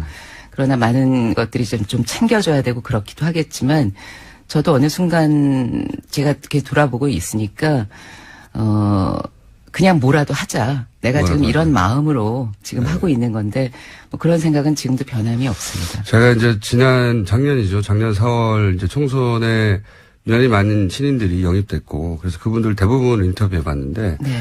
대부분 보통 이제 그 주요 인사들 영입할 때 자 그러면 당신 지역구는 여기 혹은 비례 몇 번 이 정도 말들을 듣고 오거든요. 근데 그래요? 여의도의 관행처럼 되어 있는데 저도 들어본 적이 없는 말들이라서 그분들이 다 그런 말을 들어본 적이 없는 거예요. 저는 한 사람만 안 들은 줄 당신만 못 들은 거 했더니 다른 인터뷰를 해봐도 다 못 들었어요. 그래서 다 당한 거라고 지금. 아마 그게 근데 문재인이라는 사람에 대한 어떤 그 믿음 같은 것 그런 게 아닐까. 그 사람이라면 이 나라를 제대로 세워줄 것 같고 바꿔줄 수 있을 것 같고 거기에 그 사람이 나를 이렇게 알아봐줬다는 것에 대한 그런 만족 그런 것들이 아닐까. 그래서 이제 낙선되면 다 백수되는 거죠. 근데 만족까지 하고. 본인도 2012년에 문재인 당시 후보가 낙선되면서 사실상 백수로 오래 지냈죠. 네, 방송하던 거는 뭐 그 순간 발표된 순간 그만하게 됐고요. 더욱 잔인했던 건 제가 한 일주일 정도 녹음을 해놨는데 예. 그 위쪽의 간부가 KBS에서 이 일주일 동안도 목소리가 나가면 안 된다 해가지고 그 아나운서를 다른 친구를 해서 PD가 고생을 했던 게 참 미안하고요. 그래도 저는 그 이후에 방송은 그만뒀지만 어떻게 뭐 그만둔 게 연극도 하게 아니고 되고 네, 예, 예. 하고 싶었는데 안 써준 거죠. 제가 근데 그렇게 생각해보니까 방송 자체를 좋아했던 것 같진 않아요. 근데 아무튼 하던 말을 계속하면 예. 연극을 하기도 했고 또 연극. 올해는 할 게 영화를 찍기도 했어요. 없으니까요. 아니, 연극을 하시는 제 분들이야 그게 새로운 직업이 가능성을 찾았어요. 예. 고마하세요. 그래서 5년 동안 참 많은 활동을 하셨죠. 개인적으로. 활동이요? 예. 연극도 하시고. 네네네. 예. 여러 가지 가능성을 모색했는데 연극은 잘 안 되던가요? 연극을 한 6개월 정도 지방 공연까지 했는데 예. 저는 이렇게 가만히 있으면 연락이 올 줄 알았는데 아무도 연락을 안 해서 제가 여배우라고 하고 다니다가 제가 배우인 걸 잊었습니다. 그런데 올해 다시 영화를 하나 찍었어요. 아, 그래요? 네. 독립영화를 찍었습니다. 독립영화요? 주인공으로. 그러니까 낙선 직후에 연극 좀 하셨고, 예, 그리고 최근에 영화 한 편 하셨고, 그 가운데 긴 시간 동안은 쉬셨고, 이렇게 오랫동안 좀 공적인 얘기를 하면 안 될까요? 공적인 네. 얘기. 아니 저희는 이제 청와대 대변인 되시는 줄 알고 모셨는데 청와대 대변인 아니라고 하니까요. 그래도 대통령의 소통과 말에 대해서 이야기할 수 있을 것 같습니다. 근데 오랫동안 그렇게 사실은 굉장히 실존적 결단이거든요. 직업적 전망을 완전히 버리고 어떻게 될지 모르는데 한 후보에게 던진 거잖아요. 그리고 나서 5년을 버틴 거잖아요. 그리고 다시 또 캠프에 들어가서 결국은 당선되는 걸 지켜본 소감은 어떠세요? 남다를 것 같은데 실제. 네, 제가 그때 그 문재인 보호트 라이브라고 해서 하루 종일 저희 투표 동료 생방송을 하고 네. 있었을 때 그 마지막 방송이었는데 오후였는데 옆에 박정 의원이 진행자로 나와 계셨고 네. 김현 의원하고 함께 이렇게 있는데 그 역사적인 순간에 그 방송을 하면서 출구조사를 발표하고 그러다가 갑자기 눈물이 터졌어요. 그래서 박정 의원 나도 보고 직업을 갖게 됐구나 이제. 박정 의원한테 진행을 좀 부탁하고 울고 있었더니 예. 박정 의원이 오히려 비진행자가 예. 저기 울지 마시고 이건 진행을 하셔야 된다고 저를 격려하시더라고요. 네. 그러니까요 이제 직업을 갖게 됐구나 하고 눈물 흘리셨는데 그래서 다들 이제 여기 일자리 방송인가요? 다들 대변인 되는 줄 알았는데 대변인도 안 되시고. 아니 웃으면 안 되는데. 아니 저희가 섭외는 그렇게 했는데 예, 컨셉이 달라져가지고 네. 놀래는 컨셉으로 다시. 만약에 대변인이 결국 안 되시면 저희 방송 같이 하시죠. 가끔 나오시고 연극에 대해서도 말씀하시고. 아침부터 많이 웃습니다 덕분에. 스피치 전문가시니까 그걸 한번 여쭤볼게요 그러면.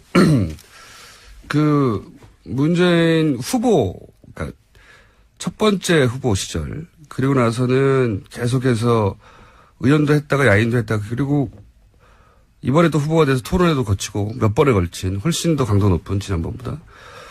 스피치 전문가로서 이 업그레이드가 됐나요, 실제? 문재인 대통령이? 사람의 그 말이라는 거는 뭐 살면서 조금씩 진화하는 것이라고 생각이 들고요. 결국은 그 진화를 하는 건 본인이 그러한 것들을 거쳐보고 자기 자신의 말하기를 이렇게 다시 한번 되돌아보면서 그게 나아지는 거라고 생각을 하는데요. 뭐 문 후보님이 이번에 문 대통령께서 이번에 경선 기간에 11번의 토론 그리고 이 본선 기간 동안에 5번의 토론 이런 것들을 통해서 하시면서 본인 스스로를 돌아보셨던 것 같고 많이 좋아지셨다고 생각이 들어요. 바람도 교정이 많이 뭐 됐어요. 질문이나 상황을 아우르는 태도라든가 답할 것은 꼭 답하되 좀 불필요한 질문이거나 그 상황을 아우르지 못하는 그런 질문들은 비켜나갈 수 있는 그러한 것들도 넣으셨고. 회피 기술. 그게 회피 기술이라고 한다기보다는 말할 것은 말하고 말하지 않을 것은 안 할 수 있는 그러한 여유가 생기신 거고요. 네. 아, 그걸 또 같은 편에서는 여유로 보시는군요. 하지만 기본적으로는 저는 뭐 대통령이 되고 나서도 그 뭔가 변함이 있는 분은 저는 아니라고 생각이 들고요. 결국은 그 소통의 그 어떤 그 특징이라고 한다면 본인이 있는 그대로를 보여주기를 바라는 사람이지 본인이 있는 것보다 더 좋게 보이기를 바라는 사람이 아니다라고 생각이 듭니다. 그건 맞습니다. 예. 예. 그리고 어떤 능란한 경지에 이르는 것을 절대로 하지 않으려는. 그래서 사실은 능란함이라는 것은 사실은 이제 산은 올라가고 나면 내려오는 길밖에 안 남은 거잖아요. 그러니까 능란함을 이렇게 앞으로 보면서 계속 어떤 기슭에서 이렇게 계속 어떤 것들을 도달하려고 하는 그러한 자세 같은 것들이 그분의 소통의 모습에도 드러난다고 생각해서요. 저는 뭐 그분의 소통이나 말에 대해서 여러 가지 얘기들이 있고 뭐 옆에서 지도를 하느냐 뭐 그런 질문들을 많이 했지만 조언을 드리지 않고 언제나 격려를 해드리는 편이었어요. 아, 그렇군요. 네. 예를 들면 사드 이런 거는 이 전문가가 옆에서 어떻게 해줄 수 없는 부분이죠. 사드. 어떤 부분들은 그 오랫동안 결국은 그 방언이라는 것은 네. 어떤 그 조음점이라고 그래서 그 혀가 이 입안에서 위치하는 거 뭐 이런저런 것들 때문에 오랫동안 가진 발음의 습관들인 거고 네. 어조라든가 뭐 액센트, 강세 우리말에도 강세가 있는 건데요. 사실은 숨겨진 그러한 것들이 좀 다른 걸 방언이라고 하는데 그 사실 우리 사드라고 쓰잖아요. 그 쓴 대로 읽는 사람한테 자꾸 뭐라 그러나 그 생각이 나중에 들었는데 그렇다 그래서 쌀로 발음하시는 게 아니라 쌀은 살로 발음하는 그런 귀여움을 가지셨죠. 예, 그런데 결국 그게 중요한 건 아니지 않은가. 아니, 저는 스피치 전문가니까 혹시 전문가적 관점에서 교정이 불가능한 상태라든가 교정이 된다든가. 그것 자체를 고치는 것이 그렇게 의미 있지 않다라는 생각에 도달했어요. 그래서 아예 그런 시도도 안 하신 거군요. 그게 그렇게 중요한가. 예. 예, 저도 그렇게 생각하게 됐습니다. 안 고쳐지니까요. 사람이 어떤 그 단어 하나하나에 자꾸만 이렇게 발음에 신경을 쓰다 보면 전체적인 맥락이나 중요한 것들을 잃는 것이 많잖아요. 맞습니다. 사실은 마지막으로 잃고 싶지 않은 그런 부분들이 문재인 대통령에게 늘 있고 그것이 더 중요한 것들이기 때문에 그러한 부분에 더 집중하시는 걸로. 왜 5년간 안 떠나셨어요?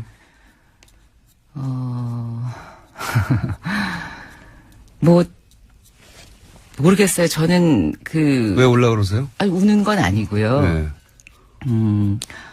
글쎄, 사실은, 우리가 지난 몇 년 동안. 우는 건 아닌데 왜 우세요? 말 같지 않은 말들에 너무 시달렸잖아요. 사실은 유창함이라는 게 저는 말의 말을 좋은 말과 나쁜 말을 가르는 좋은 기준이라고 생각하지는 않지만 유창하지도 않으면서 그런데도 불구하고 그것이 생각이 쫓아가지도 못하는 그런 말들에 우리가 많이 시달려 왔었고 이제 소통의 관점에서 보자면 하지만 문재인이라는 사람은 자신이 한 말에 대해서 분명히 책임을 지고 생각이 고이지 않으면 말하지 않는 그런 사람이라고 생각을 했기 때문에 아마 그런 관점에서 저는 그분이 계속해서 좋았고 나라를 통치하는 그런 지도자를 삼고 싶었기 때문이었지 않았을까 싶어요.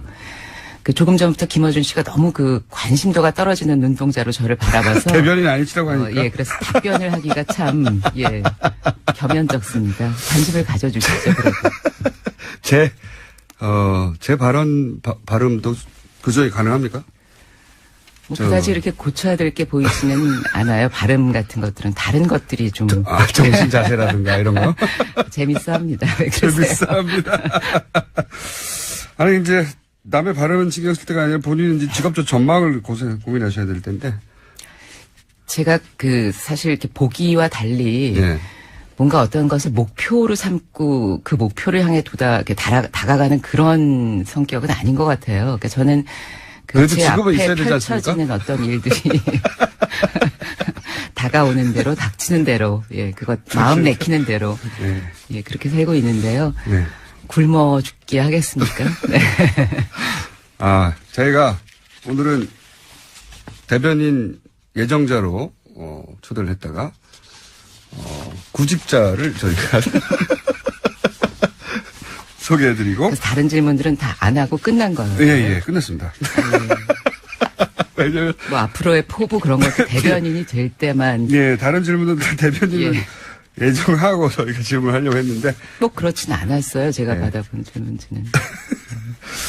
급속히 관심이 떨어진 관계로 진행자가.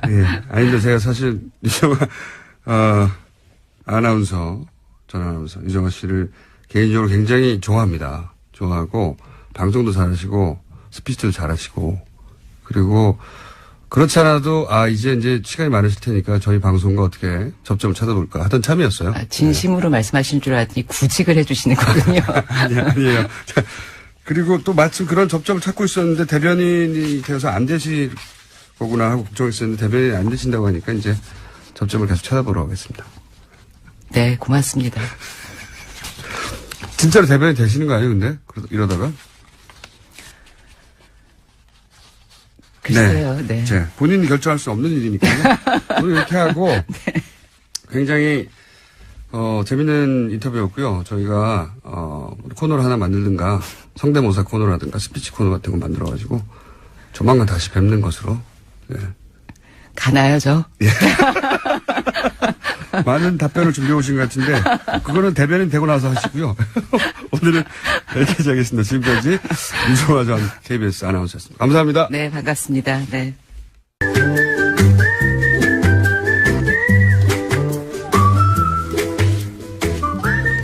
도시건축가 김진애 박사님 나오셨습니다. 안녕하십니까? 네, 안녕하세요. 네. 아주 차분해지셨어요. 아니, 제가 유정 아나운서가 굉장히 반갑기도 하고요. 오랜만에 뵙거든요. 네. 반갑기도 하고, 갑자기 약도 올리고 싶고. 그거야 뭐 원래 트레이드 마크니까 그걸 뺄 수는 없죠. 그 자기의 그 시그니처 행동들이 다 있습니다. 말이든지 어떻든지. 근데 네. 총수는 특히 그게 아주 뭐, 총수가 아니고 공장장님은 아주 그게. 저는 이제 많죠. 약 올리는 걸로 애정을 표현하거든요. 우리가. 저는 절대로 약 올리게 만나갑니다. 제가 약 올리면 상대한테 애정이 있는 겁니다. 그러니까 저한테 애정이 없으시구만. 그러니까. 이렇게 실토하실 줄이야. 지금의 기분이요. 네. 그러니까 어떤 농담도 받아들일 수 있는 이 여유감. 그래요? 이게 공기의 기운이 다른 거예요. 자, 저는 어제 취임식 보고 틀림없이 이번에는 취임 공간의 정착 이거 하실 거다. 무슨 지난주에 벌써 예고했는데 무슨 지난주에 분명히 예고를 했기 때문에 저거 했는데 유세 공간의 정착도 했으니까 굉장히 재밌었어요. 네. 네. 그러니까는 이제 이번은 취임 공간인데 어저께 공식적인 이름이 취임식이 아닌 거 아시죠? 그랬어요? 어저께가 취임 행사. 또는 취임 선서식이었습니다. 그러니까 취임식이 아니었어요, 어저께. 취임식으로들 많이 보도를 했고, 저도 그렇게, 취임식은 취임 행사라고, 공식적으로는 취임 행사라고 표현을 했고요.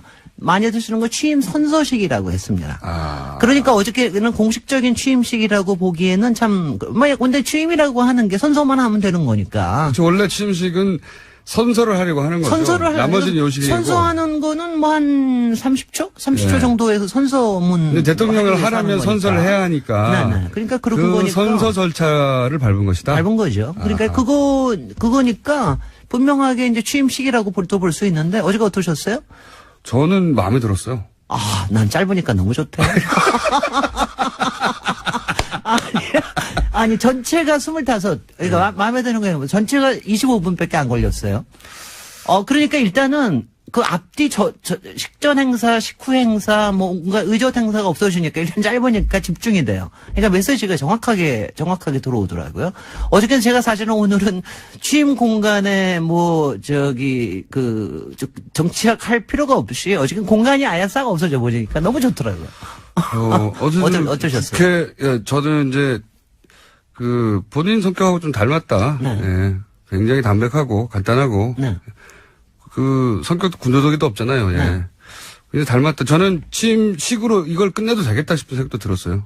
아니, 근데 이제 그거는 끝난 겁니다. 솔직히는 취임적이라고. 취임식을 별도로 할까요? 그러니까 그거 아마 관심들이 있으실 텐데 취임식이 될지 아니면 무슨 행사가 될지는 모르겠는데 할 수는 있을 거라고 봐요. 근데 이제 어저께 끝나고 나서 또 이 카퍼레이드를 전혀 예정이 없던 카퍼레이드를 조금 하셨잖아요. 예. 그래서 어떻게 될지 모르는데, 뭔가가 필요하지 않을까요?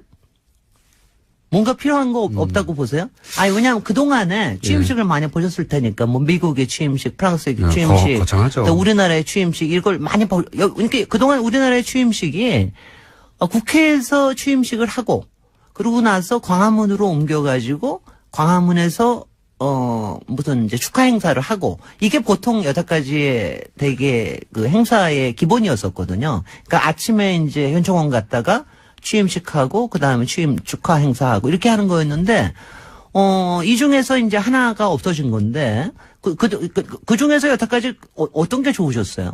가령 저는 취임식이 마음에 들었던 적은 없어요. 너무 길고 요식회도 많고 대부분. 근데 이제 뭐랄까요? 취임식 자체가 의미는 있다고 생각해요. 네. 왜냐면은 지지한 사람이든 지지하지 않은 사람이든 이제 새로운 정부와 함께 가야 되는데 그리고 이제 다른 나라와의 관계 속에서 그렇습니다. 특히 세계적으로. 예, 초대할 사람도 필요하고 그리고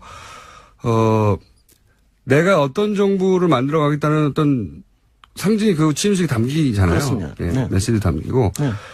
그 취임식은 저는 그렇게 끝나도 되지만 한번 별도로 행사를 하는 게 필요할 수도 있겠다는 생각을 해요, 저는. 네, 아니, 저도 비슷한 생각인 게, 저는 여태까지 취임식 중에서는 사실은 이제 김대중 대통령 취임식 할 때, 멋졌죠. 그때 연설이 참 기가 막혔거든요.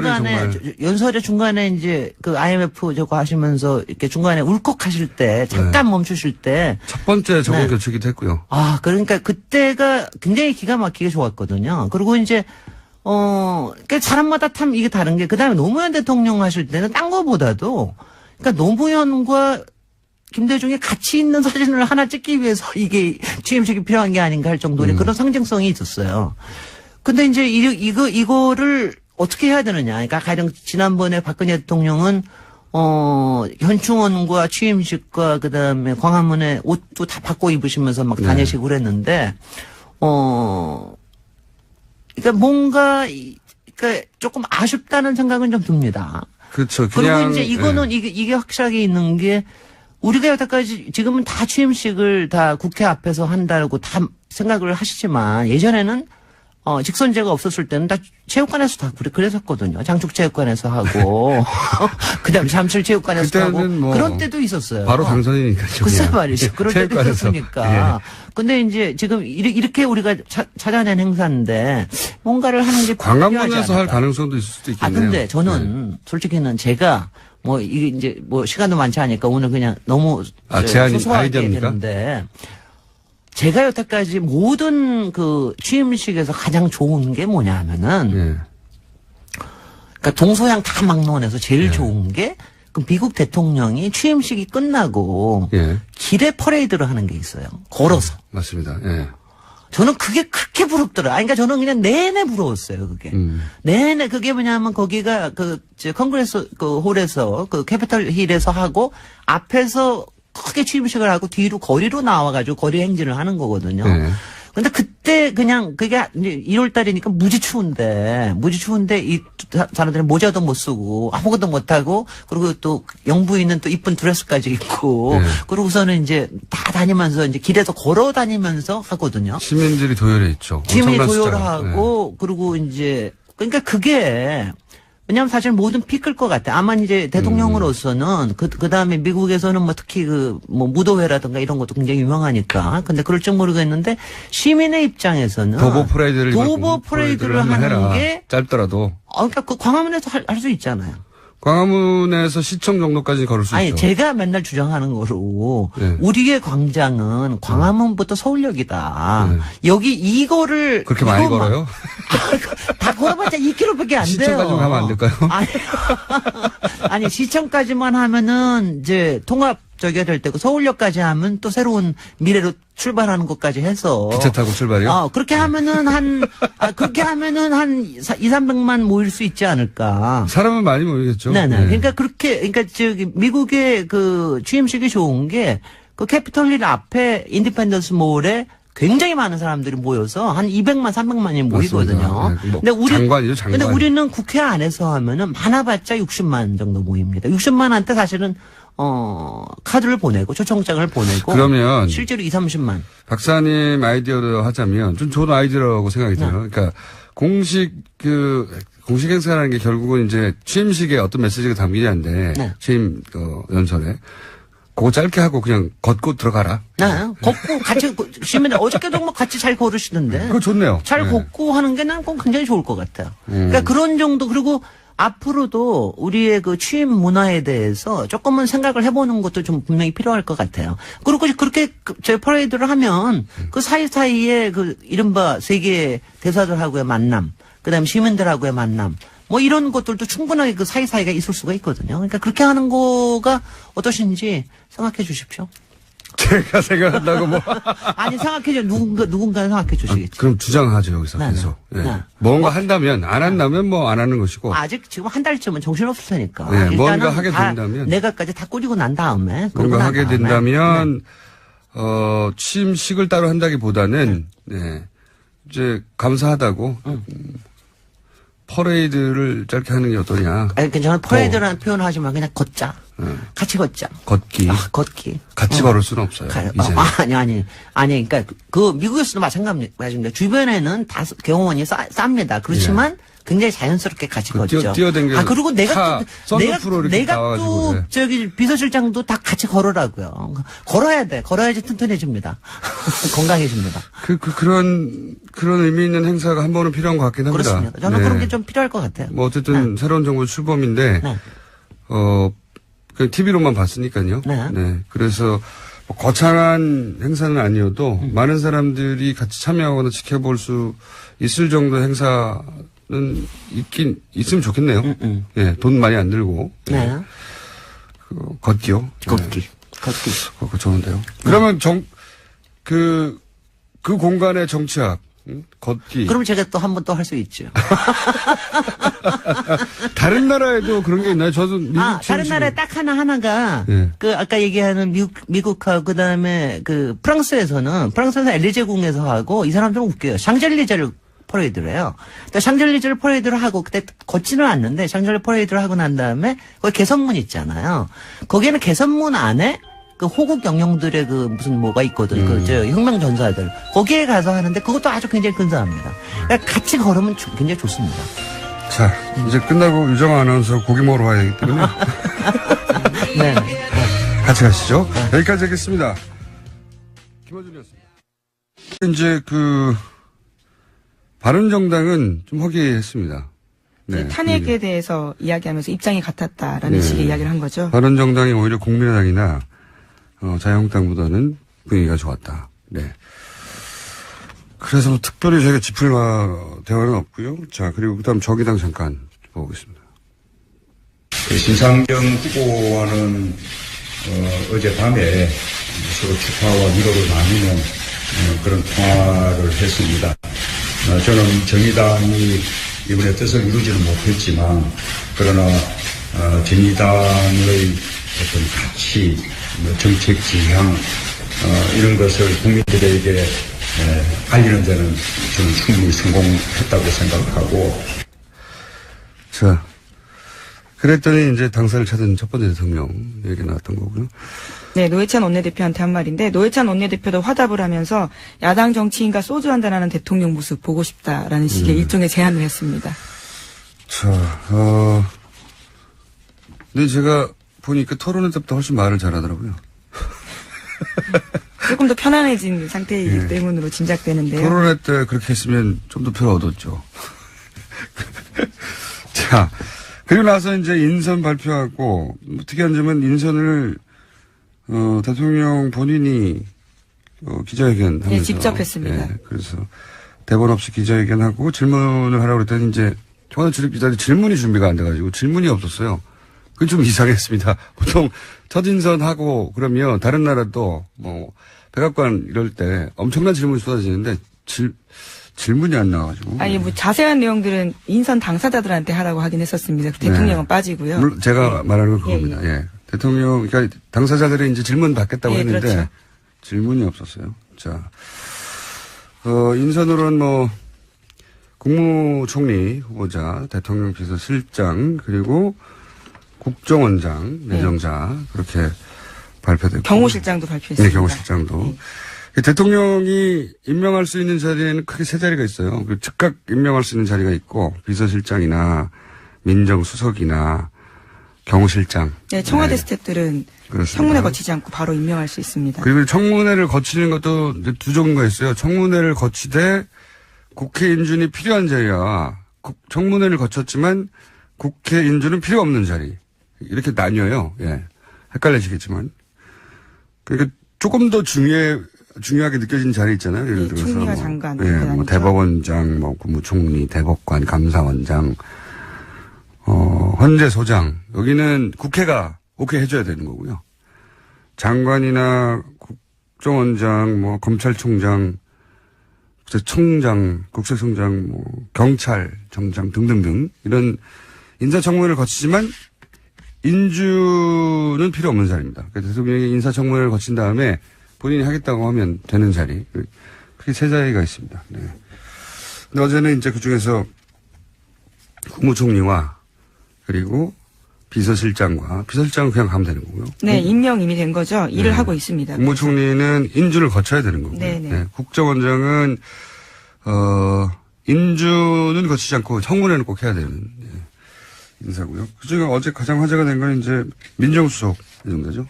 네, 직접 발표한 건 아닌데 내정되었다라는 언론 보도가 나왔습니다. 본인도 부인하지 않았으니까. 네, 서울대 조국 교수입니다. 네. 인터넷에서는 이제 이런 말도 많아요. 얼굴 패권주의라고. 적폐라고 막. 네.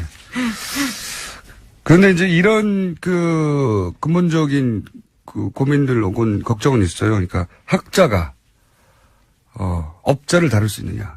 여기서 업자라는 건 검찰은 한 분야의 최고 전문가 집단인데다가 권력 집단이기도 하잖아요. 예. 조직 논리가 굉장히 강하고 그런 전문 업자 그룹을 학자가 다룰 수 있느냐. 검찰 개혁에 대한 국민들 요구가 아주 강하기 때문에 그거 역할을 잘해야 된다라는 바람도 그렇죠. 실려 있는 건데요. 그래서 오히려 검찰 조직 밖에서 이제 사람을 인선한 걸로 보여지는데 검찰 출신들을 통한 보좌를 제대로 받지 않으면 큰 어려움에 처할 수도 있다. 이것은 이제 검찰 출신들의 이야기입니다. 예. 네, 사정기관 장악해야 되기 때문에 이제까지 그런 논리로서 쭉 검찰 출신들이 해왔었는데 그런 개혁의 방향은 맞지 않았던 이번에는 거죠. 이제 그 조직을 장악한다기보다는 그 조직을 좀 바꿔보겠다고 그렇죠. 아예 내부 인사는 그 일을 못할 테니 오히려 외부 인사를 있었는데 세월호 관련 뉴스도 앞으로 계속 저희가 짚어드리기로 하겠고요. 추가 수습 기대하게 되는 상황인 거죠. 네, 아직은 그 뼈가 누구의 뼈인지. 네, 한 달 정도 걸린다고 합니다. 네, 아직 DNA 분석하고요. 미수습자하고 미수습자의 뼈인지 아닌지는 전혀 확인되지 않은 상태로 뼈 두 점이 추가적으로 발견됐고 아주 오래 걸릴 것 같아요. 생각보다. 인양만 하면 금방 될 줄 알았는데 지금 속도라면 몇 개월이 걸릴 수도 있을 것 같습니다. 네. 자, 하나 정도 짧게 짚고 끝낼 수 있을 것 같습니다. 네, 이제 표 분석이 본격적으로 되고 있는데 문재인 대통령이 강남 3구에서도 첫 승리했다고 합니다. 그러니까 서울 25개 자치구에서 모두 이겼다라는 거죠. 그건 처음 있는 일이네요. 예. 진보 보수 무관하게 대부분 이제 강남은 보수에서 항상 점령하고 나머지 지역은 야권 후보가 가져가고 서울 지역은 특히 그랬었는데 이번에는 전 지구가 요 분석은 저희가 오늘은 뭐 간단하게 언급만 하고요. 요 분석은 전국을 가지고 앞으로 분석이 나올 테니까 차근차근 짚어보기로 하겠습니다. 지금까지 시사인의 김은지였습니다. 감사합니다. 문재인 정부가 주변 관계국과 풀어야 할 문제, 이 문제를 각국에서는 어떻게 바라보고 있는지, 그리고 각국의 반응은 어떤지 미국, 중국, 일본 차례로 짚어보겠습니다. 먼저 미국의 노정민 통신원 전화 연결되어 있습니다. 안녕하세요. 네, 안녕하십니까. 미국 워싱턴입니다. 반갑습니다. 오랜만에 뵙겠습니다. 네. 안 반가우신가 봐요? 반갑습니다. 자, 어젯밤에 갑자기 문재인 대통령, 트럼프 대통령이 통화를 하고 뭐 정상회담이 당장 있을 것처럼 이런 뉴스가 나왔는데 네. 어떻게 다뤄지고 있는 뉴스는? 일단 미국 이곳 현지 시간으로 9시 30분이었습니다. 트럼프 대통령이 먼저 문재인 대통령에게 전화를 걸었고요. 문재인 대통령의 당선을 축하했고 또 한국과 미국은 아주 위대한 동맹이다. 뭐 이렇게 또 극찬하면서 문재인 대통령을 공식 초청하겠다 이런 의사도 밝혔거든요. 그러면서 앞으로 이제 북핵 문제라든지 한반도 안보 위기에 대해서 공조하고 협력하겠다. 그리고 미국의 고위 자문단이 한국을 방문할 수 있도록 하겠다. 뭐 이런 이야기까지 나왔습니다. 그만큼 한미 동맹의 강화를 강조하는 그런 모습을 좀 보인 것 같고요. 또 이전에 미국 백악관이 성명을 통해서 뭐 한미동맹의 강화 협력을 기대했습니다만 앞으로도 계속해서 좀 문재인 대통령과 트럼프 대통령이 정책적으로 좋은 관계를 유지하지 않겠는가 뭐 이런 기대도 워싱턴에서 많이 좀 높아지고 있습니다. 네, 뭐 새로운 대통령이 나왔으니까 의례적으로 칭찬해주고 뭐 그런 건 당연한 건데. 네네. 예, 새로운 대통령이 나왔는데 나쁘다는 경우는 없잖아요. 근데 제가 궁금한 것은 이제 속내가 드러내는 혹은 뭐 이번 대선에 대한 평가라든가 그러니까 우리 외교적 의식 없이 실제 언론들이 어떻게 반응하는지 대선에 대한 반응이나 혹은 문재인 정부에 대한 우려나 뭐 이런 게 좀 궁금합니다. 예. 아무래도 이제 미국 언론들이나 전문가는 이제 정부 입장하고는 조금 이제 다르게 약간 좀 이제 디테일하게 좀 들어가서 이야기하고 있는데 일단은 문재인 정부가 한미동맹에 과연 어떤 영향을 미치겠는가 이제 그래서 예측하기 좀 바쁘거든요. 특히 이제 미국 언론들의 입장을 보면 지금 대북 정책과 관련해서 좀 아주 집요하게 이제 거론을 하고 있는데 특히 문재인 정권의 그 대북 정책이 과연 그 미국 트럼프 행정부와 같이 갈 수 있겠느냐. 이것 때문에 그 양국 한미 관계에 좀 금이 가지 않겠냐 이런 관측을 많이 내놓고 있습니다. 그래서 오늘 또 제가 뭐 워싱턴에서 열린 한 또 그 토론회에 좀 제가 좀 다녀왔는데 거기서도 좀 전문가들 사이에서 이런 우려를 많이 내놓고 있거든요. 특히 뭐 사드 배치 문제라든가 뭐 대북 정책이라든가 뭐 이런 부분에 대해서 좀 한미 관계에 있어서 좀 균열이 좀 생기지 않겠는가 이런 우려의 목소리도 사실 있습니다. 네. 미국의 입장과 지금 문재인 정부의 입장은 사드에 대해서는 배치되니까요, 현재. 네. 대선에 대한 평가는 어떻습니까? 그런 평가들도 나올 법한 특이한 대선이었기 때문에. 예. 그러니까 사실 이번에 그 문재인 대통령이 어떻게 승리했다고 보느냐, 뭐 이런 질문들이 좀 많이 나오는데, 제가 오늘도 뭐 전문가들하고 이야기를 좀 나눠보니까, 이제 아무래도 이제 새로운 변화와 개혁을 요구하는, 어떤 그 국민의 열망에, 이제 문재인 대통령이 이제 등장했다는 이런 이야기도 있지만 사실, 그 보수 세력의 어떤 그 분열, 또 보수 세력이, 힘을 많이 잃은 점도 사실 이 길에 함께 해 주십시오. 저의 신명을 바쳐 일하겠습니다. 감사합니다. 네.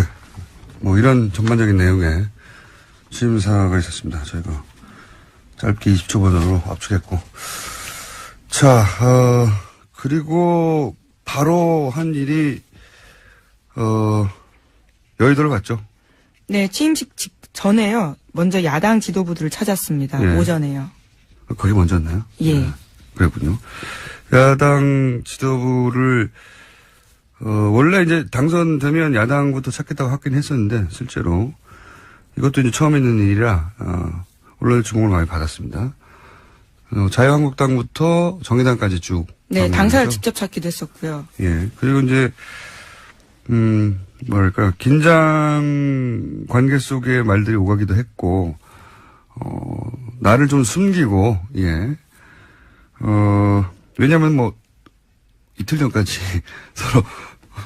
서로 나를 세우고 싸웠으니까 금방 그게 해결되지 않겠죠. 그래서, 나를 숨기고 서로 약간 모난 대화를 나누기도 했고, 예. 아주 재밌었던 건 정의당 방문했을 때 멘트예요. 예. 정의당을 방문했더니 노회찬 원내대표가 그런 말을 했죠. 우리 당사를 찾은 첫 번째 대통령이에요. 네. 이렇게. 인상 깊었습니다. 예. 그런 멘트도 있어서 간단하게 어떤 얘기 했는지 짚어보겠습니다. 남북관계, 안보 문제, 그리고 또 한미동맹, 뭐 이 부분은 저는 우리 자유한국당에서만 조금 설명해 주신다면 있지 않을까 뭐 그렇게 기대를 하고요. 그래서 안보에 관한 중요한 정보들은 좀 공유해 나가서 함께 또 지혜도 모으고 그렇게 나가겠습니다. 네, 정우택 원내대표한테 하는 말입니다. 그러니까 이제 지금 남북 관계가 풀기 어려우니까 정보 공유할 테니 같이 좀 도와달라. 여기에 대해서 정우택 원내대표는 이렇게 받았죠. 대통령께서 야당할 때보다 우리가 더 강한 야당이 될 것이다. 네, 맞받은 거죠. 예, 그러니까 좀 도와달라고 했더니 쉽지 않을 것이다. 우리가 더 강한 야당이 될 것이다. 사실은 자유한국당, 그 전에 새누리당 아니죠. 그 전에 쭉 거슬러 올라가면, 한나라당. 한나라당 시절, 또 무슨 신한국당과 한나라당 시절이 야당이었죠. 예. 그때 강한 야당이었어요. 굉장히. 예, 의석수도 많았고, 예. 굉장히 강한 야당이었고, 항상 강한 야당이었습니다. 네, 대여 투쟁들을 했었죠. 예, 굉장히. 이런, 주요 멘트는 이거였고요. 예, 그 다음은 의석수에 따라서 이제 국민의당 방문을 했습니다. 무슨 얘기를 했는지 먼저 들어보시죠. 우리 더불어민주당과 국민의당은 지금 우리가 다른 길을 걷고는 있지만 그냥 뿌리는 같은 정당이기 때문에 이렇게 조금 더 특별한 그 협력을 바람하지 않습니다. 오늘 무모입니다. 예, 아주 듣기 좋은 말씀이고 아주 감사드립니다. 예. 네, 박지원 원내대표한테 한 말입니다. 네, 문모닝당. 왜냐면요, 박지원 원내대표가 먼저 모두 발언을 했는데 그때 시작하는 말이 오늘 아침에는 굿모닝으로 하겠다 이렇게 이야기했거든요. 이제 어제까지는 문모닝이었지만 오늘은 굿모닝으로 하겠다 했더니 이제 그걸 받아서 문모닝당. 예. 이게 날이 선 거예요, 서로 아직. 이 대화, 국민의당과의 대화가 가장 긴장감이 넘쳤어요. 많은 기자들의 관심을 모으기도 했고요. 그리고 이제 박지원 대표나 주승용 원내대표도 얼굴을 맞추지 않으려고, 네. 감정 처리가 아직 안 되는 상태인 거죠. 예. 뭐, 좀 더 이렇게 유연하게 했으면 훨씬 더, 뭐랄까, 더 강하게 보였을 텐데, 하여튼 이 장면은 나중에 계속 화제가 될 것 같아요. 두고두고. 예. 문인당. 바른정당도 물론 갔습니다. 예. 바른정당. 예, 연이어서 갔죠. 네. 들어보겠습니다. 우리 경제 위기뿐만 아니라 안보 위기, 특히 한미 동맹 더 튼튼히 하면서 또 남북 관계도 제대로 풀어 나가야 되는 그런 부분들에 대해서 특히 우리 바른정당에서 협력해 주신다면 훨씬 더 우리가 어려움을 헤쳐나가는데 큰 힘이 되지 않을까 그렇게 생각하고. 보수정당은 이제 남북 문제 풀 때 좀 도와달라는 말을 공통적으로. 네, 주호영 원내대표한테 한 말입니다. 네. 오히려 데려온 것인데 그렇지만 역시 학자가 업사를 다룰 수 있겠느냐. 어쩌면은 이 임무만 하고 조국 교수는 빠질 수도 있죠. 네, 그럴 수도 있을 수 있습니다. 많은 기대와 우려가 동시에 교차하는 자리고 국정원장에 대해서는 말들이 없어요. 굉장히 적임자다 하는 얘기가 많습니다. 네, 이미 국정원 3차장을 지낸 바가 있습니다. 네, 그리고 이제 남북 문제가 굉장히 지금 꼬여 있는데 제가 알기로는 김정일 당시 국방위원장을 가장 많이 만난 남한 사람이에요. 네, 그렇게 알려져 있습니다. 예. 실제 2000년 당시 이제 김대중 전 대통령의 정상회담도 준비했었고, 예. 그리고 3차장도 했었고, 해서 이 이상 문재인 인력풀 중에 이 이상의 적임자가 있느냐. 그래서 아무 뒷말이 없는 적합한 인사였다고 평가를 받고. 네, 또 국정원 개혁에 대한 요구도 굉장히 크잖아요. 네, 그러다 보니까요, 국정원 개혁 약속하는 후보자에 대한 기대도 큽니다. 네, 그래서 적임은 보통 하마평 여러 갈래로 나오는데 국정원장에 대해서는 말들이 없습니다. 잘 됐다고 다들. 그리고 이제 경호 실장은 이제 노무현 전 대통령의 마지막 경호 원이다. 네, 봉화마을에까지 있었죠. 네, 자전거 같이 타고 다니던. 네, 유명한 사진입니다. 양말입니다. 네. 그런 인사들이 이제 이루어졌고요. 자, 그리고 다른 당 사정도 잠깐 짚어볼까요? 네. 네, 홍준표 전 후보, 전 지사는요, 어제 자신의 SNS를 통해서 자유대한민국을 위해 할 일이 남아있다. 세상에 다시 부를 때까지 기다리겠다. 이렇게 남겼습니다. 당 안팎에서는 홍 후보가 당권 도전 시사했다라는 해석도 나옵니다. 자유한국당의 홍준표 후보는 사실은 당의 지원을 적극적으로 받지 못했죠. 실제. 개인 기로가 거기까지 간 것이고. 예. 그리고 이제 계보가 없고, 실제 새가 없고, 본인의 계보라고 할 만한 현직 국회의원이 사실상 전무합니다. 그런 대선 후보도 처음이었는데, 사실상 자신의 계보가 전혀 없는 대선 후보로 2위까지 하긴 했는데 이제는 이제 대선이 끝났으니까요. 당권을 누가 잡냐 가지고 큰 계보 간의 격돌이 있을 것이고 홍준표 후보는 혼자 또다시 이제 당권에 도전해서 당권을 잡아보겠다. 뭐 이런 구상인 것 같습니다. 네. 예, 우선은 한 달 정도는 미국에 있다 올 거다라고 합니다. 한 달이면 그냥 국내에 계셔도 되는데. 네. 예, 당대표 선거가 6월이나 7월 정도에 예상되어 있거든요. 네. 만약에 이제 귀국하면 저희가 인터뷰 한번 추진해서 전혀 다른 각도에서 인터뷰 한번 해보겠습니다. 자, 그리고 안철수 이제는 뭐라고 해야 되나요? 전 의원. 예. 네, 전 의원도 입장을 냈습니다.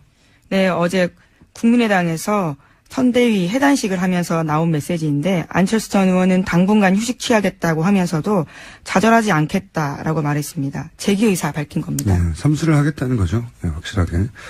보통 이렇게 이제 대선에서 뭐 2번 정도 치고 나면 과거 김대중 전 대통령의 경우도 그랬고 일단은 정계 은퇴나 한 발 물러서는 포지션을 취했다가 한 최소한 2년, 3년 지나고 나서 복귀하거나 했는데 그럴 의사가 없다. 예, 지금부터 바로 준비에 들어가겠다. 그런 메시지인 것 같습니다. 네. 이제 본인의 의지는 그런데 안철수 전 의원이 문재인의 길을 갈 것인지 문국현의 길을 갈 것인지는 이제 앞으로 본인 하기 나름이겠죠. 갈림길에 서 있는 것 같고요. 만약에 이제 삼수를 한다면 앞으로 많은 기회가 있겠지만 자신이 있는 걸로 가지고 승부하는 게 좋겠다 그런 생각이 들었어요. 저는 이 메시지를 보면서 자신한테 부족하기 때문에 혹은 없는 것을 있는 것처럼 연기하거나 노력해서 커버하는 것으로는 그 전략을 수용해야 되지 않을까. 아주 간단한 예로 목소리도 그냥 본인 목소리를 하는 게 낫다. 저는 그거가 여하간 목소리로 상징되는 그냥 애초에 본인이 가진 것으로 승부하고 그걸 업그레이드 하는 게 낫지 않겠나. 그런 생각을 이 메시지를 보면서 했고요. 자, 한두 가지 정도 뉴스 더 짚어볼 수 있을 것 같습니다. 네, 어제 세월호에서요. 사람의 뼈로 추정되는 뼈가 2점 나왔습니다. 그렇군요. 세월호에 관련된 대선 막바지에 많은 분들이 있고. 안녕하세요. 김어준입니다. 문재인 대통령이 취임했습니다. 박근혜 전 대통령의 권한정지, 파면, 구속까지 이어진 무려 5개월 넘는 대통령 거리 상태 기간의 국정 공백도 어마어마하고 미국, 중국 사이에서 고차방 정식으로 풀어내야 할 사드와 북핵부터 일본 정부와의 위안부 문제, 경제 문제, 취업, 복지, 재벌, 검찰, 세월호, 최순실, 4대강, 자원외교 우선순위를 따지기 힘들 만큼 중요하고 시급한 문제가 너무 많습니다. 대선 기간 각 후보, 지지자들 간 주고받았던 거친 공방으로 인한 상처도 여전히 시립니다. 생각해보면 작년 가을부터 대한민국 전체가 촛불과 탄핵과 대선으로 숨고를 사이도 없이 정신없이 달려왔습니다. 해서 이제 이 말을 꼭 하고 싶습니다. 대통령도 국민도 이제 숨 좀 돌리고 합시다. 한 템포만 늦추고 한 발짝만 뒤로 물러서서 한 뼘만 서로에게 관대해지고 조금만 더 크고 조금만 더 길게 보고 숨 좀 돌리고 합시다. 갈 길이 멉니다.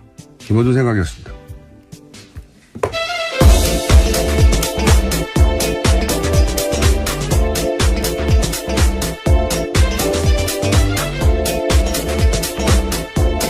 시사인의 김은지입니다. 네.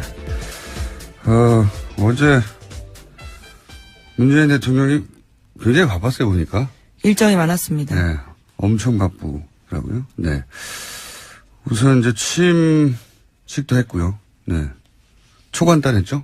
네, 국회에서 정말 간단하게 했는데 이례적으로 300명 자리밖에 만들지 않았었고요. 네. 또 예산도 딱히 들지 않았다고 합니다. 예산이 들 게 없더라고요, 보니까. 네, 박근혜 전 대통령 취임식 때 30억 넘게 들었다고 하던데요. 비교가 네. 되죠. 뭐 돈의 문제이기도 하지만 지금 뭐 취임식을 따로 준비하고 할 겨를도 없고요. 네, 굉장히 간소하고 담백하게 그냥 끝났어요. 네, 본인 본인 성격도 그래요. 아마 정식으로 취임식을 했더라도 그렇게 크고 화려한 취임식은 아니었을 텐데 취임식으로는 아마 앞으로 보기 힘들 정도로 초간단. 네, 시민들과 셀카 같은 것들도 찍고요. 네. 굉장히 이례적인 상황들이 많이 보였습니다. 이제 앞으로 이제 5월에 그럼 대선이 계속 있느냐 이렇게 궁금하신 분들이 많던데 3월인 거죠. 네, 인수위 기간이 있기 때문입니다. 네, 3월에 앞으로는 이제 대선이 있는 겁니다. 네. 그러면 선거 운동 기간은 한 겨울이 되는 거죠. 네, 굉장히 추울 때죠. 뭐 그런 일은 없어야겠지만 혹시라도 다음에 탄핵될 대통령은 가능하면 없어야죠. 여름에 좀 부탁드립니다. 없어야 합니다. 네. 한 겨울에 이제 꽁꽁 손이 언 채로 유세도 해야 되고 지지자들도 얼음판, 빙판으로 나가야 된다는 거야. 그렇습니다. 이왕은 앞으로는 3월에 있게 되는 겁니다. 대선은. 개헌이 있거나 또는 탄핵이 있지 않은 앞으로는 3월 대선이 됩니다. 자, 그리고 이제 눈에 띄었던 것은, 경제기득 후보들 중에는 유승민 후보가 취임식에 자리를 했어요. 네, 악수하는 모습 보였습니다.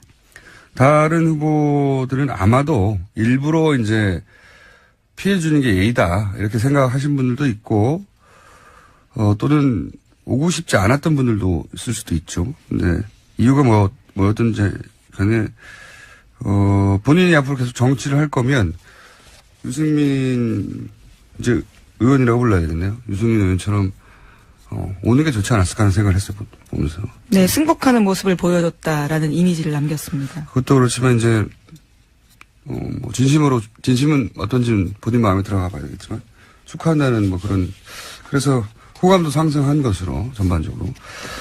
자, 어제 취임, 연설도 있었는데, 못 들으신 분들 위해서 저희가 초압축 버전으로 잠깐 들려드리겠습니다. 저는 감히 약속드립니다. 2017년 5월 10일 이날은 진정한 국민 통합이 시작된 날로 역사에 기록될 것입니다.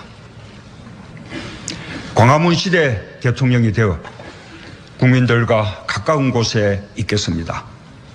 사랑하고 존경하는 국민 여러분, 2017년 5월 10일 오늘 대한민국이 다시 시작합니다. 나라를 나라답게 만드는 대역사가 시작됩니다.